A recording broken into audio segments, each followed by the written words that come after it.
कोई एक कम है। तो चलिए भाई, हम लोग लेजिस्लेचर, विधायिका,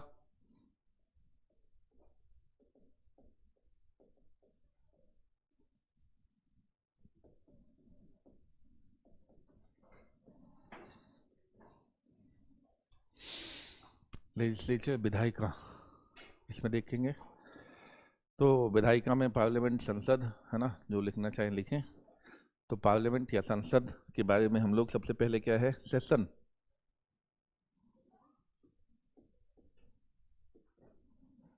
पार्लियामेंट सेशन में कब आती है, सत्र में कब आती है? वहाँ लिखवाया गया, नहीं लिखवाया गया, चल ठीक, कोई बात नहीं। तो यहाँ से हम लोग, क्योंकि पार्लियामेंट काम स्टार्ट करेगी, अभी तक तो आपने उनके अधिकारी देखे, उनकी वो बातें सब देखी, जो पार्लियामेंट में कौन सांसद होगा, कौन क्या होगा ना, वो सब देख लिया, और जो अधिकारी होते हैं वो देख लिया। अब जो देखेंगे वो क्या है कि पार्लियामेंट फंक्शन कैसे करती है। तो पार्लियामेंट फंक्शन करने के लिए पार्लियामेंट को सेशन में होना होगा, यानी पार्लियामेंट काम करेगी, है ना। तो पार्लियामेंट रेगुलर बेसिस पे काम नहीं करती है। पार्लियामेंट क्या है, रेगुलर बेसिस पे काम नहीं करती है। तो क्या कहा गया है संविधान में, पार्लियामेंट के लिए कहा गया है 2 बैठकों के बीच में 6 महीने से अधिक का अंतर नहीं होना चाहिए, यही है ना। 2 बैठकों के बीच में 6 महीने से अधिक का अंतर नहीं होना चाहिए। इसका मतलब क्या होता है, 2 बैठक 6-6 महीने के अंतराल पर होनी चाहिए। साल भर में कम से कम 2 बैठक, यानी 2 सेशन। एक बैठक यानी सिटिंग जो होती है, एक सीटिंग कहलाती है, बैठक कहलाती है नहीं। नॉर्मल सीटिंग, हम नॉर्मल सीटिंग की बात करते हैं, ज्वाइंट तो भाई इन केस आता है ना।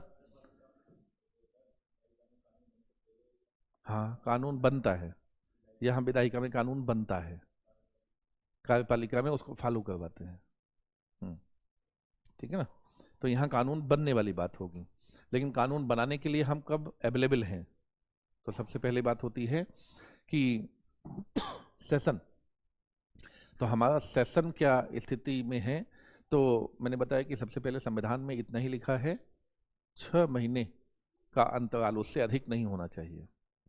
यानी हम अगर संविधान पढ़े तो संविधान इंडिकेट करता है, कहता नहीं है साफ साफ कितने सेशन होंगे, केवल इंडिकेट करता है कि कम से कम 2 बैठक, 2 सीटिंग होनी चाहिए, कंपल्सरी 2 सीटिंग। अच्छा, सिंगल सीटिंग को सीटिंग या बैठक कहते हैं। एक दिन, आज मान लीजिए बैठक हो गई, इसे सीटिंग या बैठक कहते हैं। और अगर हमने कहा कि इस महीने 10 बैठकें होंगी, तो क्या हो गया, इस महीने का सेशन 10 दिन का है। सेशन मतलब बैठकों का लगातार जो सिलसिला होता है, उसको हम क्या कहते हैं, सेशन। तो एक सेशन में 10, 12, 15, 20 जो भी बैठकें हों, तो क्या है, यहां पर सेशन की बात होगी कि जब बैठक आएगी, एक बार बैठक बुलाई जाएगी, यानी सीटिंग बुलाई जाएगी, तो कोई एक दिन के लिए नहीं बुलाई जाती। एक दिन के लिए भी बुला सकते हैं, लेकिन एक दिन में काम नहीं हो पाता ना कुछ। तो हमको क्या करना है, काम करना है, वहां कानून बनाना है। तो हमको तो चाहिए कि 10-12 दिन, 15 दिन कम से कम कंटिन्यू चले। हाँ जी, हाँ जी। तो हम क्या चाहते हैं कि कम से कम 10-12 दिन, 15 दिन तो काम हो, 20 दिन काम हो, 25 दिन काम हो। तो ये जो 25 दिन होता है, इसको कहते हैं सेशन। और एक दिन जो काम होता है, उसको क्या कहते हैं, सीटिंग। 1 डे मतलब सीटिंग। और जब लगातार इस तरह की सीटिंग हो, तो हम कहेंगे क्या है, ये सेशन कहेंगे। तो हम बात कर रहे हैं कि कितने सेशन होते हैं। तो हमारा कॉन्स्टिट्यूशन जो कहता है, वो कम से कम 2 सेशन के लिए कंपल्सन करता है, मजबूरी है ना, दबाव डालता है कि 2 कम से कम सेशन होने चाहिए। लेकिन जो हमारी व्यवस्था में देखा गया है, उसके अनुसार 3 सेशन होते हैं। ठीक है। तो होना क्या चाहिए, कम से कम 2 सेशन। लेकिन ये मना नहीं किया गया है कि 2 ही सेशन हो, 2 से अधिक नहीं हो। 2 से अधिक कितने भी हो सकते हैं, लेकिन 2 से कम नहीं होने चाहिए। एक नहीं हो सकता सेशन साल भर का, 2 सेशन या 2 से अधिक सेशन। तो हम सामान्य तौर पर क्या है, 3 सेशन, 3 सेशन में आते हैं। कब कब आते हैं, बजट सेशन। पहला सेशन आता है बजट सेशन। कब से आता है? फेब से आ गया। फेब से स्टार्ट होता है, मई तक चलता है। अब एक चीज है कि आप कहेंगे कि सर फेब से ही स्टार्ट होता है क्या? नहीं, कई बार जनवरी में भी स्टार्ट हो जाता है। जनवरी के लास्ट वीक के किसी भी दिन से राष्ट्रपति उद्घोषित करता है, क्योंकि राष्ट्रपति का ये काम है, पावर है उसकी। कौन सी पावर है राष्ट्रपति की? ये किस तरह की पावर है कि राष्ट्रपति एक ये लेजिस्लेटिव पावर है, ठीक है, विधायी शक्ति है। जो विधायिका के लिए करता है वो विधायी शक्ति के तहत करता है, ठीक है। तो यहाँ पर क्या है, लेजिस्लेचर के लिए काम कर रहा है, लेजिस्लेटिव पावर कहलाता है। लेजिस्लेटिव पावर के अंतर्गत वो क्या है, बजट सेशन बुलाता है, तो एक नोटिफिकेशन देता है, ठीक है, अनाउंसमेंट करता है, और सेशन बुलाता है। वो सेशन किसी भी दिन बुला सकता है, क्योंकि कॉन्स्टिट्यूशन में कहीं पर या किसी कानून में कोई प्रोविजन नहीं दिया हुआ है किस दिन से बुलाया जाएगा। ये केवल हम परंपरा को देख रहे हैं, है ना। तो कस्टमरी है कि आप फरवरी से बुला लीजिए, आप जनवरी से बुला लीजिए, आप मार्च से बुला लीजिए, आप जब चाहे तब से बुला लीजिए ना। यही बताने की कोशिश कर रहा हूँ, क्योंकि क्या है, दिमाग में कभी ये ना हो जाए कि सर ने तो लिखा है फेब मई, मतलब यही होता है ना। तो ये दिमाग में एकदम क्लियर हो जाए कि ये केवल कस्टमरी है, यानी सामान्य तौर पर, चूंकि कई सालों से ऐसा होता आया है तो ऐसा बता दिया, ठीक है। लेकिन ये फिक्स नहीं है। क्या है, ये किसी भी दिन जनवरी में बुलाया जा सकता है, जनवरी के लास्ट वीक में लास्ट डे बुलाया जा सकता है, लास्ट वर्किंग डे बुलाया जा सकता है, और या फरवरी में बुलाया जाएगा। तो सामान्य तौर पर लास्ट वर्किंग डे बुला लिया जाता है, लास्ट वीक में बुला लिया जाता है, जनवरी के ही लास्ट वीक में बुला लिया जाता है। ये जब से मोदी गवर्नमेंट बनी तब से ऐसा होने लगा। पहले फरवरी में ही बुलाया जाता था और लास्ट फरवरी को बुलाया जाता था जी। अब जनवरी में बुलाया जाता है, अब जनवरी से पहले नहीं। तो ये क्या है, मोदी गवर्नमेंट ने चेंज कर दिया। तो मैंने कहा गवर्नमेंट टू गवर्नमेंट चेंज होती है कुछ चीजें, ये गवर्नमेंट से चेंज होती है ठीक। तो ये क्या है, राष्ट्रपति बुलाता है, राष्ट्रपति की पावर है, लेकिन राष्ट्रपति किसके सलाह से बुलाता है? प्रधानमंत्री की सलाह पर, है ना। प्रधानमंत्री की सलाह पर, यहाँ मंत्रिपरिषद की सलाह पे ये काम करता है। तो ये जिस दिन मंत्रिपरिषद बता देगी कि सर आप सेशन बुलाइए, क्योंकि हमको बजट पेश करना है।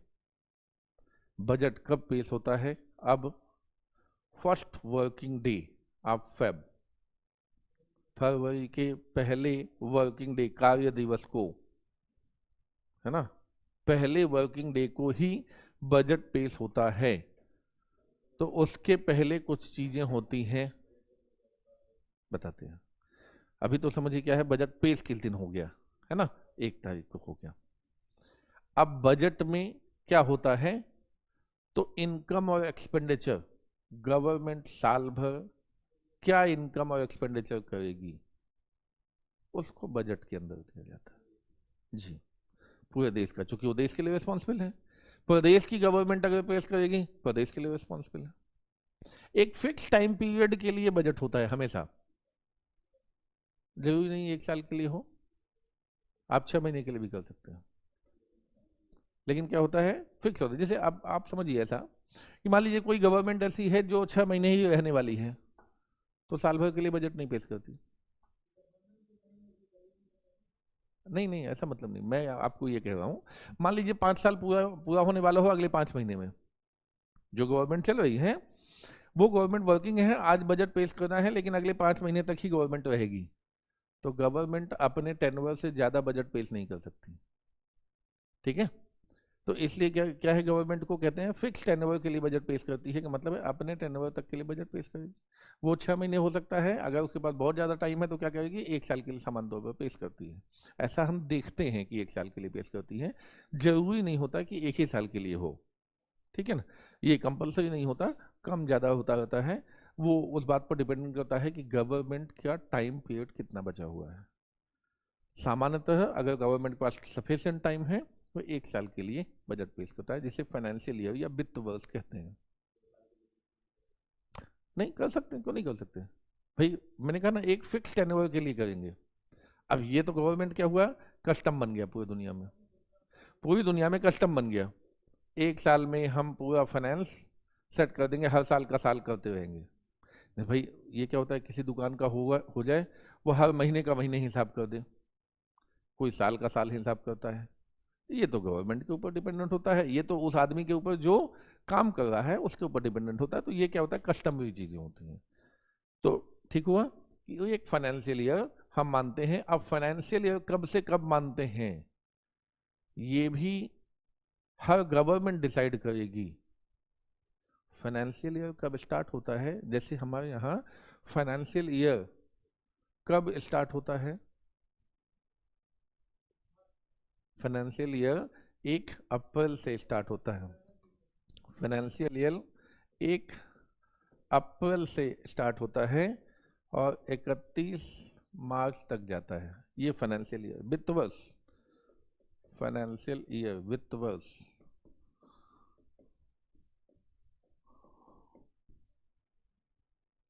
ठीक है, ये फाइनेंशियल ईयर इंडियन गवर्नमेंट का है। मोदी गवर्नमेंट आई तो उन्होंने कहा ये फाइनेंशियल ईयर अच्छा नहीं है, ऐसा करते हैं फाइनेंशियल ईयर को कैलेंडर ईयर, कैलेंडर ईयर के साथ बनाते हैं। अब ये कैलेंडर ईयर क्या होता है, 1 जनवरी टू 31 दिसंबर, ये होता है कैलेंडर ईयर। यानी एक कैलेंडर में हम एक साल कब मनाते हैं, तो 1 जनवरी से स्टार्ट करते हैं, है ना। तो कैलेंडर ईयर हुआ। तो गवर्नमेंट ने कहा कि ऐसा करते हैं, फाइनेंशियल ईयर को हम कैलेंडर ईयर से मैच कर देते हैं, क्योंकि फाइनेंशियल ईयर कई लोगों के लिए कई गड़बड़ करता है। जैसे अभी कौन सा फाइनेंशियल ईयर चल रहा है, तो अगर आप बात करें तो अभी हम किस साल में हैं, 22 में हैं, है ना। लेकिन इसके लिए 22 नहीं कहेंगे, इस कैलेंडर ईयर के लिए हम कहेंगे 22 में चल रहे हैं। ठीक है, अब 22 के किस महीने में चल रहे हैं, दिसंबर में चल रहे हैं, है ना। और अब आएगा 23, लेकिन इसका ईयर तो कंटिन्यू है ना अभी, तो 22 23, 22 23 दोनों लिखना पड़ेगा, क्योंकि 23 के मिड तक कुछ दूर तक जाएगा। तो हमको यहां पर जब लिखेंगे तो ईयर ऐसे लिखना पड़ेगा हमेशा, फाइनेंशियल ईयर 22 23। लेकिन अगर कैलेंडर ईयर से मैच कर दे तो क्या होगा, हमको केवल 22 ही लिखना पड़ेगा, फाइनेंशियल ईयर 22, है ना। इसमें कंफ्यूजन नहीं होगा। लेकिन जब ये लिखते हैं तो कई लोग 22 23 है, 23 24 है, कि 21 22 है। अब आदमी थोड़ी देर के लिए तो कंफ्यूज हो जाता है, और जो नया नया आदमी हो तो गलती कर जाएगा। तो आम आदमी नया नया होता है फाइनेंशियल मामले में, जो फाइनेंस बनाया जाता है उसमें, तो कंफ्यूज हो जाता है कई बार। उसके कंफ्यूजन को दूर करने के लिए उन्होंने कोशिश की थी कि ऐसा कर दें, लेकिन कई लोगों ने कहा कि मत कीजिए।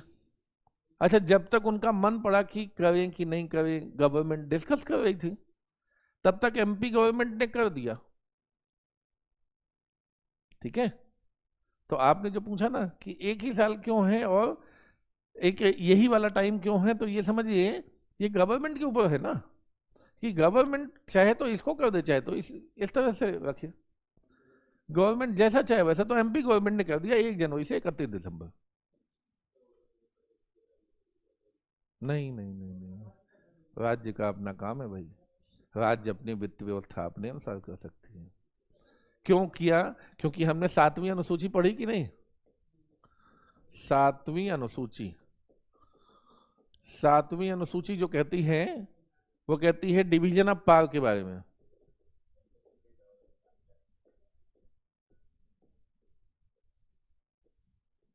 डिवीजन ऑफ पावर, है ना। तो central list, state list, concurrent list, 3 list है हमारे पास, है ना। समवर्ती सूची, हिंदी में क्या कहेंगे ऐसा, केंद्रीय सूची, राज्य सूची, समवर्ती, इसी को कॉन्करेंट लिस्ट कहते हैं, समवर्ती सूची, कॉन्करेंट लिस्ट। तो यहां पर देखें कि ये डिवीजन हो गया ना, तो राज्य अपना बजट पेश करने के लिए स्वतंत्र है, केंद्र अपना बजट पेश करने के लिए स्वतंत्र है, इसमें कहीं कोई बीच में टांग नहीं अड़ाना है। समवर्ती में ऐसी चीजें रखी जाती हैं जिसमें राज्य पहले पहल उसको कहा जाता है कि आप कर लीजिए इसमें जो चीजें हैं, लेकिन अगर आपसे नहीं संभलेगा तो केंद्र सरकार कानून बनाएगी, और जब केंद्र बना देगी तो केंद्र का कानून चलेगा। जैसे हेल्थ, कोरोना आया, सेंट्रल गवर्नमेंट ने गाइडलाइन जारी की क्योंकि बड़ा मामला था और ये नहीं संभल सकता था, लेकिन फिर बाद में कह दिया स्टेट अपने अपने अनुसार करे, बाद में कह दिया ना, सिंपल। जब उनको लगा कि आप संभाल सकते हैं तो अपने अपने अनुसार कीजिए, जब उनको लगा, अभी भी लगेगा मान लीजिए कि नहीं संभाल सकते तो टाइट सक्सेस ना, तो कानून उनका काम करेगा। तो उनका कानून कब क्या काम करेगा वो आदेश से बताएंगे, ठीक है। और कोई ऐसा कानून राज्य नहीं बना सकता जो केंद्र सरकार के कानून के विरोध में काम करता हो। यदि ऐसा कोई कानून बना है तो वो कानून शून्य हो जाएगा जहां तक वो विरोध करेगा केंद्र सरकार के कानून का, तो केंद्र सरकार का कानून ही मान्य होता है, ठीक है। तो ये कहानी समझे, है ना। तो अब हम बात कर रहे थे, हम तो ये बता गए इसलिए कि आपका क्यूरियोसिटी थी कि भाई ये अभी हम लोग बजट पूरा ही लेंगे, अलग से पूरा लेंगे बजट, है ना। अभी हम लोग सेशन में थे तो फिर से वापस लौट आते हैं सेशन में, क्योंकि बजट सेशन कहा तो तुरंत आपने पूछा तो मैंने बता दिया आपको। अब हम लोग वापस लौट लेते हैं और सेशन में चलते हैं, ठीक है। अगले पेज में चल लेते हैं। तो सेशन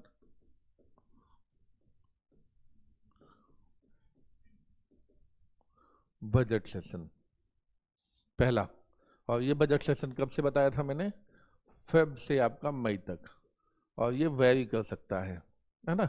इसके मार्फत हम लोगों ने बहुत सारी चीजें देख ली। अगला जो समय आता है उसे कहते हैं मानसून सत्र, मानसून सेशन, ठीक है।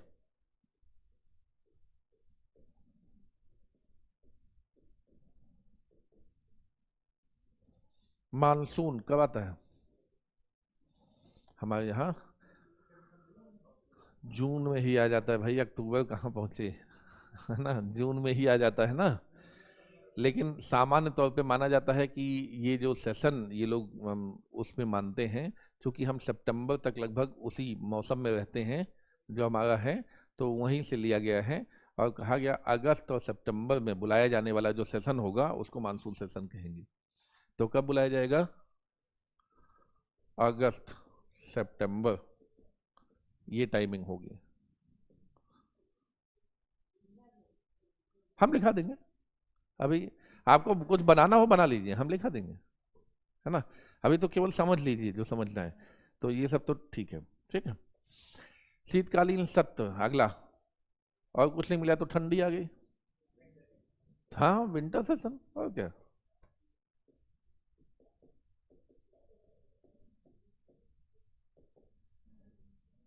विंटर सेशन,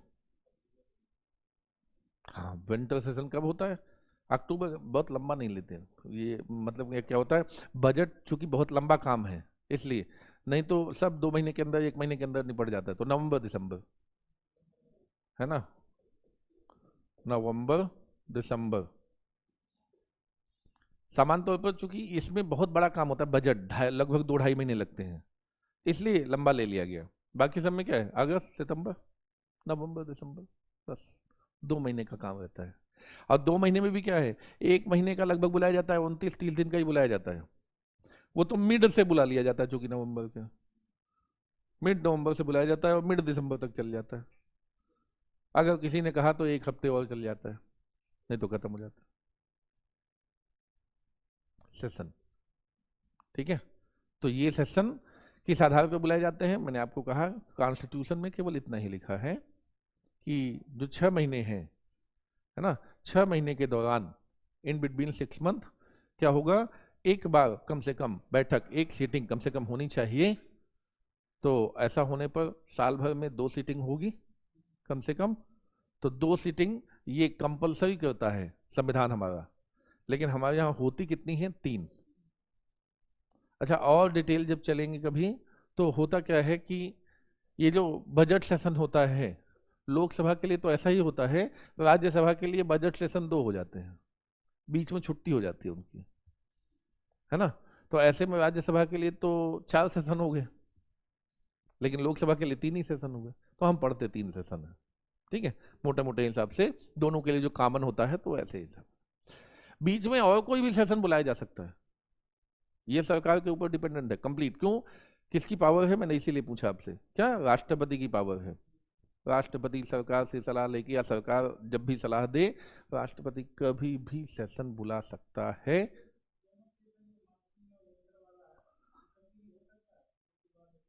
हाँ, हो सकता है। अब ऐसा हो जाए, मान लीजिए कोई कानून बन रहा हो, बहुत इंपॉर्टेंट काम हो, तो अब क्या होता है, सितंबर लगातार अक्टूबर तक चल गया, और उधर ये हुआ कि नहीं नहीं भाई, अभी तो बहुत ज़्यादा काम है, अब छुट्टी नहीं ले सकते, या 10 दिन की छुट्टी के बाद फिर आते हैं, तो फिर कंटिन्यू हो जाए इधर वाला, हो सकता है ना। तो ये व्यवस्था के ऊपर डिपेंडेंट है, प्राइम मिनिस्टर के ऊपर डिपेंडेंट है। जैसे एक बार क्या हुआ, प्राइम मिनिस्टर अपने मोदी जी, ये नवंबर में बुलाया जाना है, सामान्य तौर पर ऐसा ही होता है, 20 साल से ऐसा ही हो रहा है। मोदी जी चले गए गुजरात चुनाव में, अब कांग्रेस चिल्ला रही सर सेशन का टाइम हो गया नवंबर, और बोलते क्या करना है, अब गुजरात का चुनाव निपटा लें उसके बाद आते हैं। पूरा नवंबर नहीं बुलाया, दिसंबर में बुलाया, 15 दिन के लिए बुलाया, बंद कर दिया सेशन, हो गया सेशन खत्म। तो ये गवर्नमेंट के ऊपर डिपेंडेंट है ना। इसीलिए मैंने कहा कि कॉन्स्टिट्यूशन में कितना लिखा है वो जान लिया, और उसके बाद क्या होता है वो जानना है अपने को। तो क्लियर सेशन के बारे में। तो ये तो हुआ कि अपना सेशन कब कब बुलाया जाता है। अब बात होती है कि सेशन जब समाप्त होता है तो हमारे पास काम क्या है, मुख्य तौर पर काम क्या है, कानून बनाना। लेजिस्लेचर मुख्य तौर पर क्या करती है, कानून बनाती है। मान लीजिए कोई सेशन समाप्त हो जाए, कोई कानून बन रहा है, बीच में ही सेशन समाप्त हो गया, कानून अभी नहीं बन पाया, तो फिर उस कानून का क्या होगा,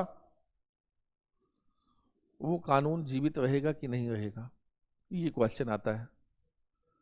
तो कानून अगले सेशन में फिर से वैसा ही चलता रहेगा, कंटिन्यू, जितना बचा हुआ भाग है अगले सेशन में चलता रहेगा, कोई प्रॉब्लम नहीं होती। हाँ, वहीं से रोक दिया गया भाई। अब मान लो लोकसभा ने पास कर दिया, राज्यसभा ने नहीं पास किया, अगले सेशन में राज्यसभा के पास चला जाएगा, उसमें पास हो जाएगा। उसमें अगले सेशन में भी नहीं पास हुआ, अगले सेशन में पास हो जाएगा। यानी 5 साल तक ऐसा क्या है, इस सेशन में नहीं तो अगले सेशन में, अगले में नहीं तो अगले में, अगले में, ऐसा कंटिन्यू बेसिस पे चलता रहता है। ठीक है, तो ये कानून चलते रहते हैं।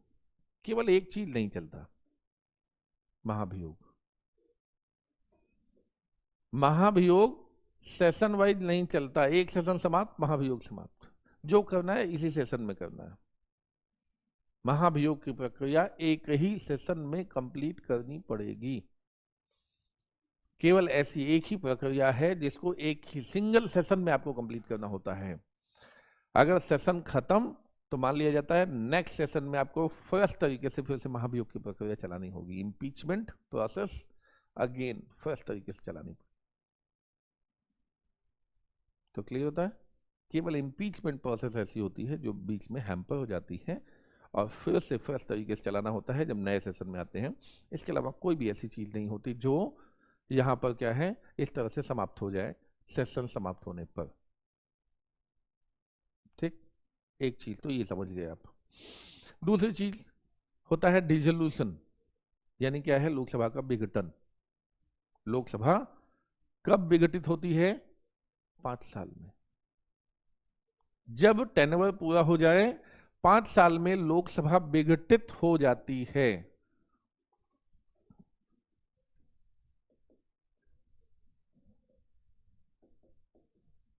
डिसोल्यूशन, विघटन, ठीक है। तो अभी क्या है, सेशन समाप्त होता है, एडजर्न होता है। सेशन या तो समाप्त होता है या एडजर्न होता है, प्ररोग होता है या एडजर्न होता है, मतलब रोक दिया जाता है या समाप्त हो जाता है। तो ऐसी अवस्था में हमारे कानून पर फर्क नहीं पड़ता। लेकिन एक दूसरी चीज होती है, हाँ,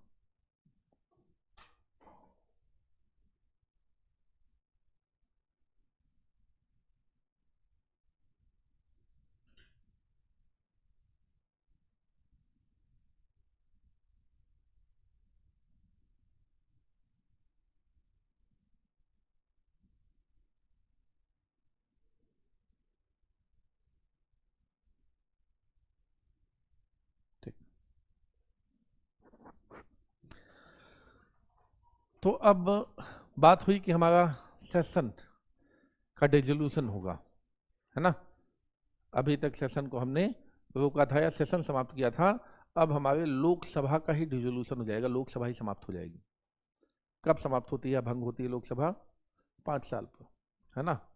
आफ्टर 5 ईयर एक कंडीशन तो यही है ना, आफ्टर 5 ईयर। अब ये दूसरा कंडीशन हुई इन बिटवीन, बीच में भी समाप्त हो सकती है, ये दूसरी चीज हुई ना, बीच में भी समाप्त हो सकती है। तो 2 कंडीशन हो गई, एक 5 साल पूरा करने पर समाप्त होगी और एक बीच में भी हो सकती है, कोई दिक्कत नहीं, ठीक है। तो 5 साल पूरा कब माना जाएगा? जब फर्स्ट सेशन आता है, पहली बैठक जिस दिन होती है वहां से काउंटिंग स्टार्ट। आपके लिए क्वेश्चन होता है पीटी में, ठीक है। कब से इसकी काउंटिंग स्टार्ट होती है 5 साल की? क्योंकि हम तो क्या है, जैसे चुनाव होता है, अब पूछा चुनाव से क्या स्टार्ट हो जाता है कि चुनाव जीत गए और स्टार्ट? तो नहीं, पहली बैठक, है ना। पहली बैठक आए आफ्टर उसके 5 साल, पहली बैठक जिस दिन हुई वहां से काउंटिंग स्टार्ट, और 5 साल कंप्लीट हुए, 5 साल यानी ये क्या है, डिसॉल्व हो गया अपने आप। इसके अलावा बीच में जब सरकार चाह ले तब डिसॉल्व हो जाती है, समाप्त होना है, सारे मेंबर का समाप्ति हो जाती है। अब दोबारा चुनाव होगा पूरा। कितने हैं लोकसभा में मेंबर? लोकसभा में 500 ये है, 552। हाँ, ऐसे तो 552 हैं, 552 हो सकते हैं, 552 हो सकते हैं इतने ही, है ना। वर्तमान में इतने हैं, इतने हो सकते हैं, +2 और होते थे, तो ये समाप्त हो गया। तो अभी फिलहाल इतने हैं, इतने हो सकते हैं। कौन? आंग्ल भारतीय? अच्छा, आंग्ल भारतीय कौन होते हैं? वो जो भैया क्या है, यूरोप वाले लोग, जब यूरोप वाले लोग मतलब क्या है, हमारे अंग्रेज लोग इनको भगा रहे थे ना, अंग्रेजों भारत छोड़ो तो ठीक है, कौन लोग? जो शासन में है, शासन छोड़ दीजिए, रहना हो तो रहिए, रहने के लिए मना नहीं था, रह गए, यहीं पर शादी विवाह किया, यहाँ के लोगों से कर लिया, बच्चे एंग्लो इंडियन यहाँ भारत में हैं, और उनका संबंध कभी मतलब उनके माता पिता दादा दादी कोई जब वहां के हों, ऐसे लोगों को एंग्लो इंडियन काउंट करते हैं, ठीक है। तो ये एंग्लो इंडियन थे उस समय, वो लोग भी थे भाई, वो लोग रहना चाहते थे, तो उन्होंने कहा अगर हम रह गए तो हमारा क्या अधिकार होगा? बोला कि सर आपके लिए 2 सीट है लोकसभा में, क्योंकि पता चला चुनाव लड़े और न जीत पाए, क्योंकि अंग्रेज तो अभी अभी गए हैं, अंग्रेजों के खिलाफ गुस्सा है, पता चला चुनाव ही नहीं जीत पा रहे हैं, है ना। तो भाई ऐसा है कि 2 आदमी कम से कम आपका लोकसभा में होगा, ऐसा मान लिया गया, और विधानसभाओं में एक एक आदमी को रखा जाएगा, ऐसा उस समय मान लिया गया। लेकिन अब कहा गया, अब तो पुरानी बात हो गई, खत्म, अब इनकी जरूरत नहीं है ना, तो जरूरत नहीं तो समाप्त कर दिया गया, है ना। अभी किया गया रिसेंटली 104वां संविधान संशोधन हुआ, तो उसमें क्या किया गया? समाप्त नहीं किया गया, बढ़ाया नहीं गया टाइम, ध्यान रखिए, समाप्त नहीं किया गया, ना अनुच्छेद को छेड़ा गया है, ना कुछ और किया गया है, उसमें केवल एक काम किया गया है। क्या किया गया है कि उसमें उनका टाइम हर 10 साल बाद क्या होता था, संविधान संशोधन करके 10 साल के लिए और बढ़ा दिया जाता था कि ऐसा चलता रहे। इस बार क्या किया गया, SC ST के लिए बढ़ाया गया, लेकिन एंग्लो इंडियन के लिए वो टाइम नहीं बढ़ाया गया। SC ST के लिए आरक्षण की व्यवस्था बढ़ाई गई कि इनको आरक्षण मिलेगा अभी लोकसभा उसमें, लेकिन इनको एंग्लो इंडियन को नहीं मिलेगा। ठीक है, केवल इतना किया गया। एंग्लो इंडियन कौन होते हैं, एंग्लो इंडियन से संबंधित जो चीजें हैं बाकी की एज इट इज है संविधान में। ठीक है, इनका चुनाव की प्रोसेस चूंकि 10 साल हमको बढ़ाना था, जब बढ़ा देते तभी वो इफेक्ट में आता। हमने बढ़ाया नहीं, लेकिन किसी अनुच्छेद को हटाया भी नहीं, है ना। यानी भविष्य में अगर कोई केवल एक संविधान संशोधन करके कह दे कि हाँ जी इनका 10 साल और बढ़ाया जाता है, तो फिर से ये होने लगेंगे, ऐसा ऐसा समझते हैं। और आगे हाँ बिल्कुल हो सकता है। अब जैसे इस गवर्नमेंट को करना क्या चाहिए, आंग्ल भारतीय से संबंधित सारे अनुच्छेद ही हटा देने चाहिए, तो संविधान संशोधन करके ऐसा भी किया जा सकता था, लेकिन उन्होंने ऐसा नहीं किया। तो भाई गवर्नमेंट है, दोबारा जब गवर्नमेंट आएगी दोबारा कोई संविधान संशोधन करेगा, फिर क्या करेगा, वो फिर से ले आ सकता है सारे अनुच्छेद। तो इसलिए इस गवर्नमेंट ने ये बहुत काम किया नहीं, उन्होंने केवल एकता काम किया, क्या हम इनका जो व्यवस्था है उसको बढ़ाएंगे नहीं, टेन्योर नहीं बढ़ाएंगे, खत्म, यहाँ से सेशन 10 साल के लिए बढ़ाया जाएगा। जो भी आरक्षण मिल रहा है, जो व्यवस्था है वो और आगे बढ़ाएगी, कंटिन्यू। नहीं उसमें कुछ नहीं है भाई, किसी तरीके से नहीं है।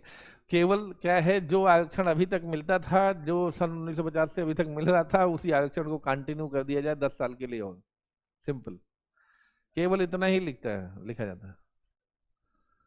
जो जहां मिलता था वो क्या है, लोकसभा और इन सब में जो मिलता था उसको 10 साल के लिए और एक्सटेंड किया जाता है।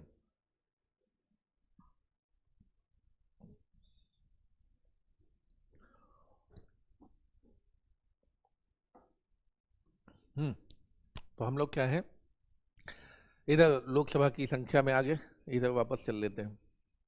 आफ्टर 5 ईयर या बीच में 5 साल कब कैलकुलेट होता है, क्लियर।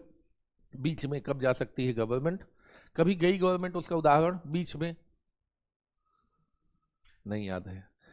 वाजपेयी गवर्नमेंट जब थी 2004 में, तो उनका 6 महीने का सेशन बचा हुआ था, 6 महीने का कार्यकाल बचा हुआ था, लेकिन उनको लगा कि अगर अभी चुनाव हो जाए तो हम जीत जाएंगे और फिर से सत्ता में आ जाएंगे। और सरकार का चूंकि जो बहुमत में होती है उसका अधिकार होता है कि वो राष्ट्रपति को ऐसा सजेशन दे कि हम अभी चुनाव में चलेंगे।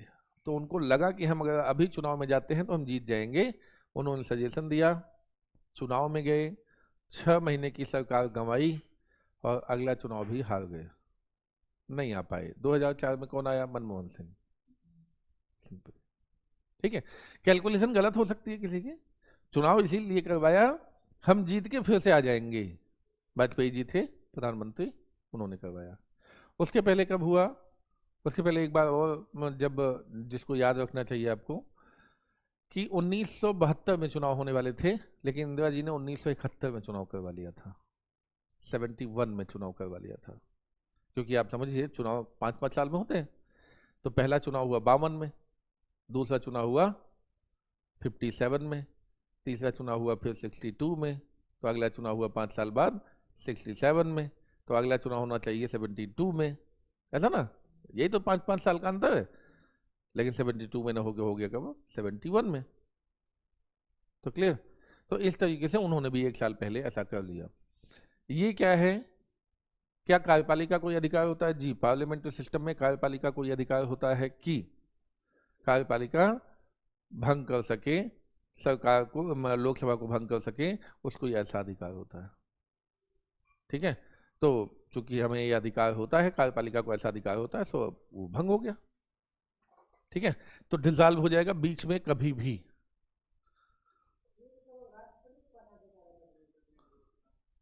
राष्ट्रपति के पास जो जो सरकार सलाह दे उस पर, अपने मन से नहीं, अपने मन से नहीं।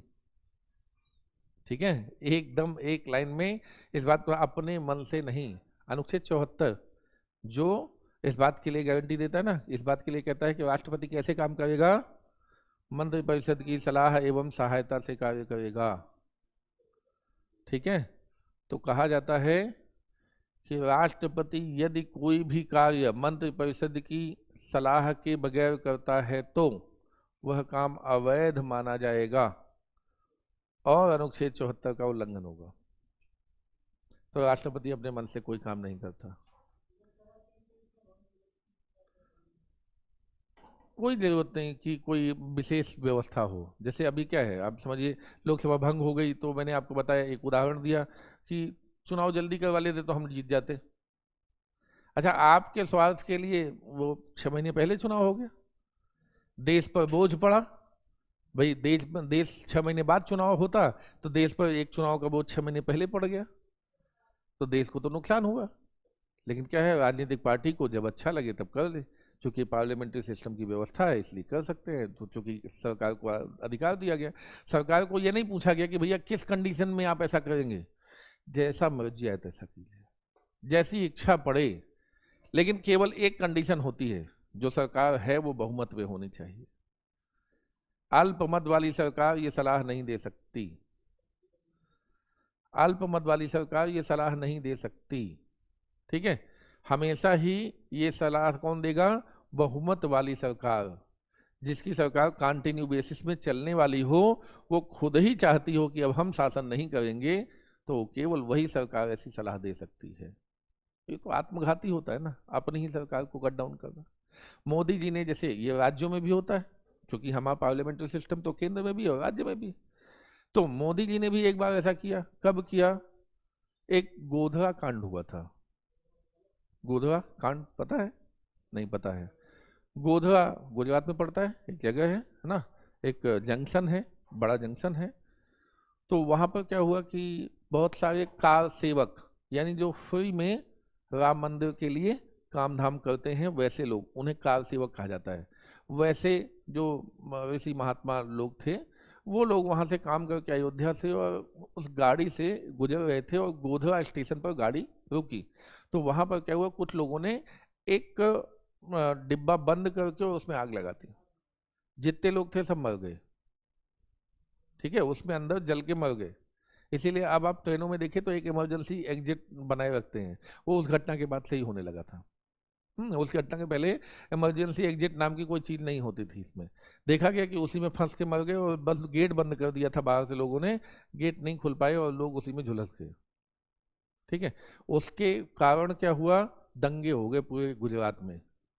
जब गुजरात में दंगे हुए, लोगों ने कहा कि ये मोदी हैं जिन्होंने ये दंगे करवाए, अदरवाइज ये दंगे होते ही नहीं।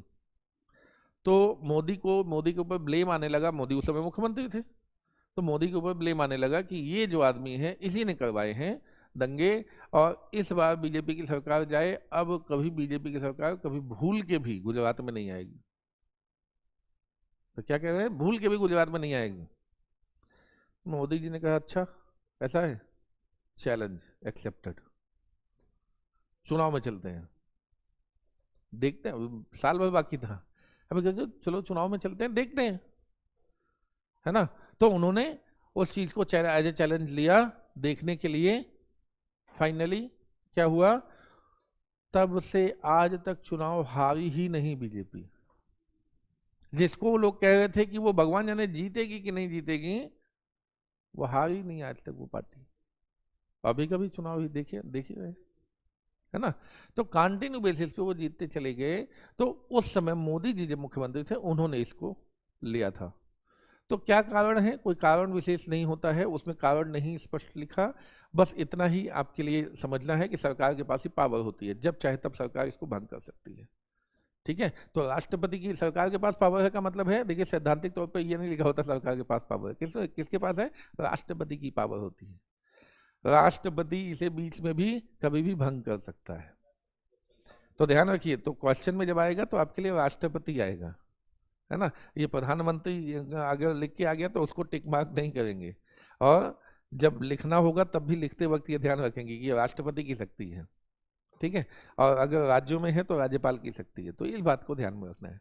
तो यहाँ पर क्या है, हमने कहा 5 साल के बाद अपना टेन्योर समाप्त होने के बाद भंग हो जाएगी, या बीच में भी कभी भंग हो सकती है। दोनों बातें हो गई। ठीक है, अब अगर भंग हो जाती है तो कानूनों पर क्या प्रभाव पड़ता है, क्योंकि हम लोग तो उसी की बात कर रहे हैं, कानून की बात कर रहे हैं। कानूनों पर क्या प्रभाव पड़ता है, तो कानून, कुछ ऐसे कानून होते हैं जो समाप्त हो जाएंगे, लोकसभा के विघटन के साथ समाप्त हो जाएंगे, डिसोल्यूशन के साथ समाप्त हो जाएंगे। लेकिन कुछ कानून ऐसे हैं जो लोकसभा के विघटन के साथ नहीं समाप्त होंगे। तो आपसे पूछा जाता है कौन से ऐसे हैं जो विघटन के साथ समाप्त हो जाएंगे या नहीं होंगे, है ना। और आपके जब क्वेश्चन लिखने के लिए भी आता है तो इस कंडीशन को आपसे एक्सप्लोर कभी कभी करने को कहा जाएगा। जब ऐसी कंडीशन में कोई गवर्नमेंट बर्खास्त हुई होगी तो कानूनों का क्या होगा उस पर आपकी टिप्पणी मांग ली जाती है। तो आपको जब पता होगा कि कौन कौन से ऐसे कानून हैं तभी आप उसका आंसर दे पाएंगे, नहीं तो अपनी टिप्पणी नहीं कर पाएंगे। तो अब हम लोग चलेंगे कौन से ऐसे कानून हैं जो समाप्त हो जाएंगे या कौन से ऐसे कानून हैं जो नहीं समाप्त होंगे। ठीक है, तो सबसे पहले कहां पर हम कह रहे हैं, तो संसद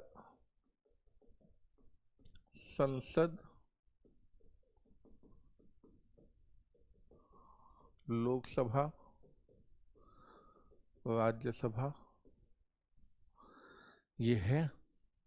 और अब पहली कंडीशन समझिए, कोई कानून यहां बनने आता है, लोकसभा में बनने के लिए आया और लोकसभा में ही पेंडिंग है ना,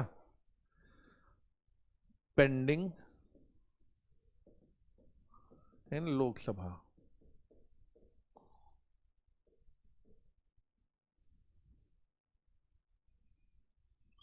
पेंडिंग है, स्टार्टेड इन लोकसभा, है ना, प्रेजेंटेड इन लोकसभा या और पेंडिंग इन लोकसभा, दोनों ही है।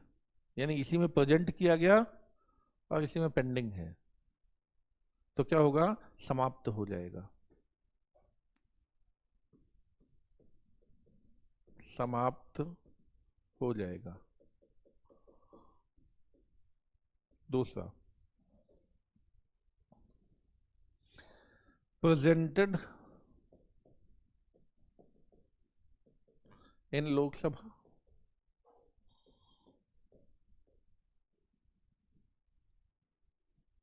एंड पास्ड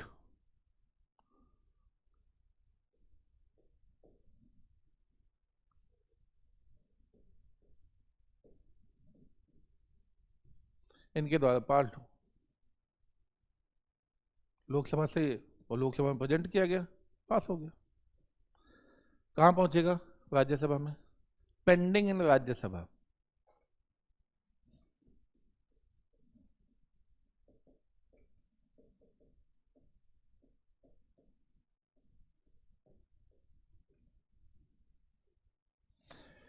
तो अगर राज्यसभा में पेंडिंग है, लोकसभा से पास हो गया है, तो इसकी गति क्या होनी है,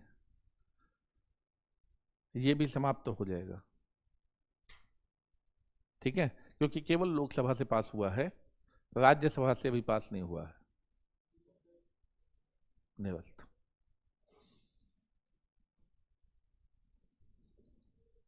तीसरी कंडीशन, यहां से प्रेजेंट हो रहा था अभी तक, चलते हैं यहां से प्रेजेंट करते हैं, presented in Rajya Sabha and pending in Rajya Sabha,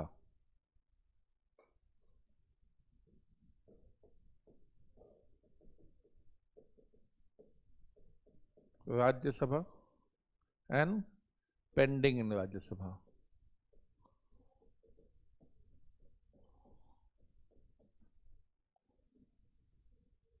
नहीं समाप्त होगा, क्योंकि लोकसभा से कोई मतलब ही नहीं हुआ।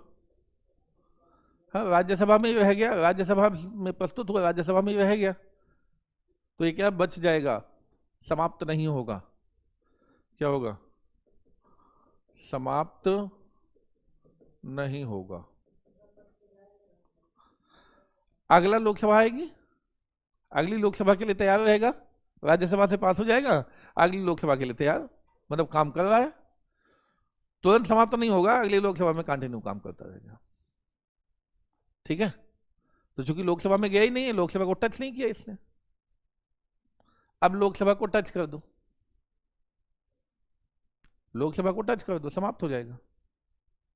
आप इसको लोकसभा में भेज दीजिए, presented in Rajya Sabha and pass bye them, उसके बाद क्या है, पेंडिंग इन लोकसभा, जैसे कि आपने पेंडिंग इन लोकसभा, समाप्त, लोकसभा में गया तो समाप्त हो जाएगा, लोकसभा को टच किया जैसे ही समाप्त हो जाएगा। ठीक है, तो ये जो चौथा है कि यहां पर क्या है, प्रेजेंट कहाँ पर, ये क्या है, प्रेजेंट किया गया कहाँ, राज्यसभा में, राज्यसभा पास किया गया राज्यसभा से, लेकिन क्या है, पेंडिंग इन लोकसभा, समाप्त। ठीक है, तो जहां जहां लोकसभा को टच कर रहा है समाप्त हो जाएगा। अब देखिए, एक कंडीशन बताइए आपको कि लोकसभा से पास हुआ लेकिन राज्यसभा में पेंडिंग है। अगर राज्यसभा से भी पास हो जाए तो कहां चला जाता है, राष्ट्रपति के पास।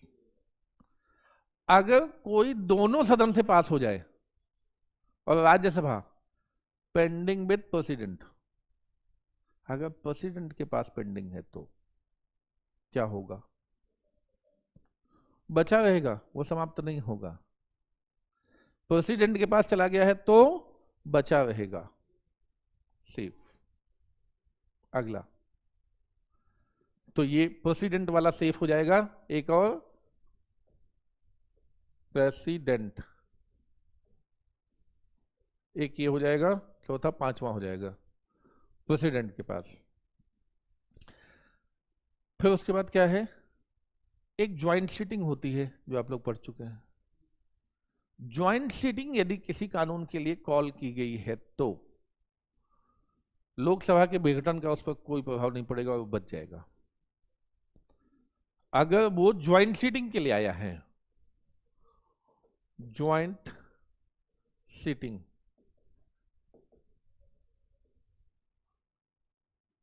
ठीक है, तो ज्वाइंट सीटिंग के लिए अगर आया है तो बच जाएगा। तो यहां क्लियर कट समझे, ज्वाइंट सीटिंग आई कि बचे। लोकसभा जो डिसॉल्व हो जाती है, जो समाप्त हो जाती है, वो लोकसभा भी, जैसे आज मान लीजिए ऐसा हुआ कि आज ज्वाइंट सीटिंग बुलाई गई, कल लोकसभा डिसॉल्व हो जाती है, ठीक है, कल लोकसभा डिसॉल्व हो गई और ज्वाइंट सीटिंग बुलाया गया कि भाई 3 दिन बाद या 5 दिन बाद ज्वाइंट सीटिंग होगी, तो 5 दिन बाद ये जो डिसॉल्व हुई लोकसभा है ये पार्टिसिपेट करेगी। ध्यान रखना है यहां पर, कई बार आदमी सोचा लोकसभा जो डिसॉल्व हो गई अब वो क्या करेगी, पार्टिसिपेट करेगी। क्लियर कर ध्यान रखना है ना। तो dissolve Lok Sabha can participate in the joint sitting, ये बात क्लियर है ना। तो यहां पर ये एक बात समझते हैं। एक है गवर्नमेंट एश्योरेंस कमेटी, सरकारी आश्वासन संबंधी समिति, ठीक है। सरकारी आश्वासन, आश्वासन का मतलब क्या होता है, मतलब किसी बात का वादा कर दें हम, है ना। मंत्री जी लोग वैसे तो बहुत वादा करते हैं, लेकिन अगर इधर वादा कर दें तो एक कमेटी होती है जो जांच करती है कि इन्होंने वादा पूरा किया कि नहीं, ठीक है। और मान लीजिए कि वो जांच करने के दौरान मान लीजिए कोई बिल आया है और उसको इस कमेटी के पास भेज दिया गया है कि चेक करो कि ये अपने टाइम से काम कर रहे हैं या नहीं काम कर रहे, वो भी बच जाएगा क्योंकि वो कमेटी के पास है, वो भी बच जाएगा। तो गवर्नमेंट एश्योरेंस कमेटी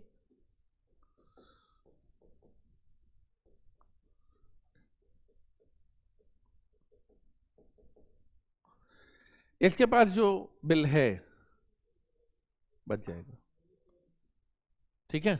तो कहां कहां बच गया ध्यान रखना है, प्रेसिडेंट के पास बच गया, ज्वाइंट सीटिंग में बच गया, एश्योरेंस कमेटी के पास है तो बच गया, और अगर केवल राज्यसभा में है तो बच गया।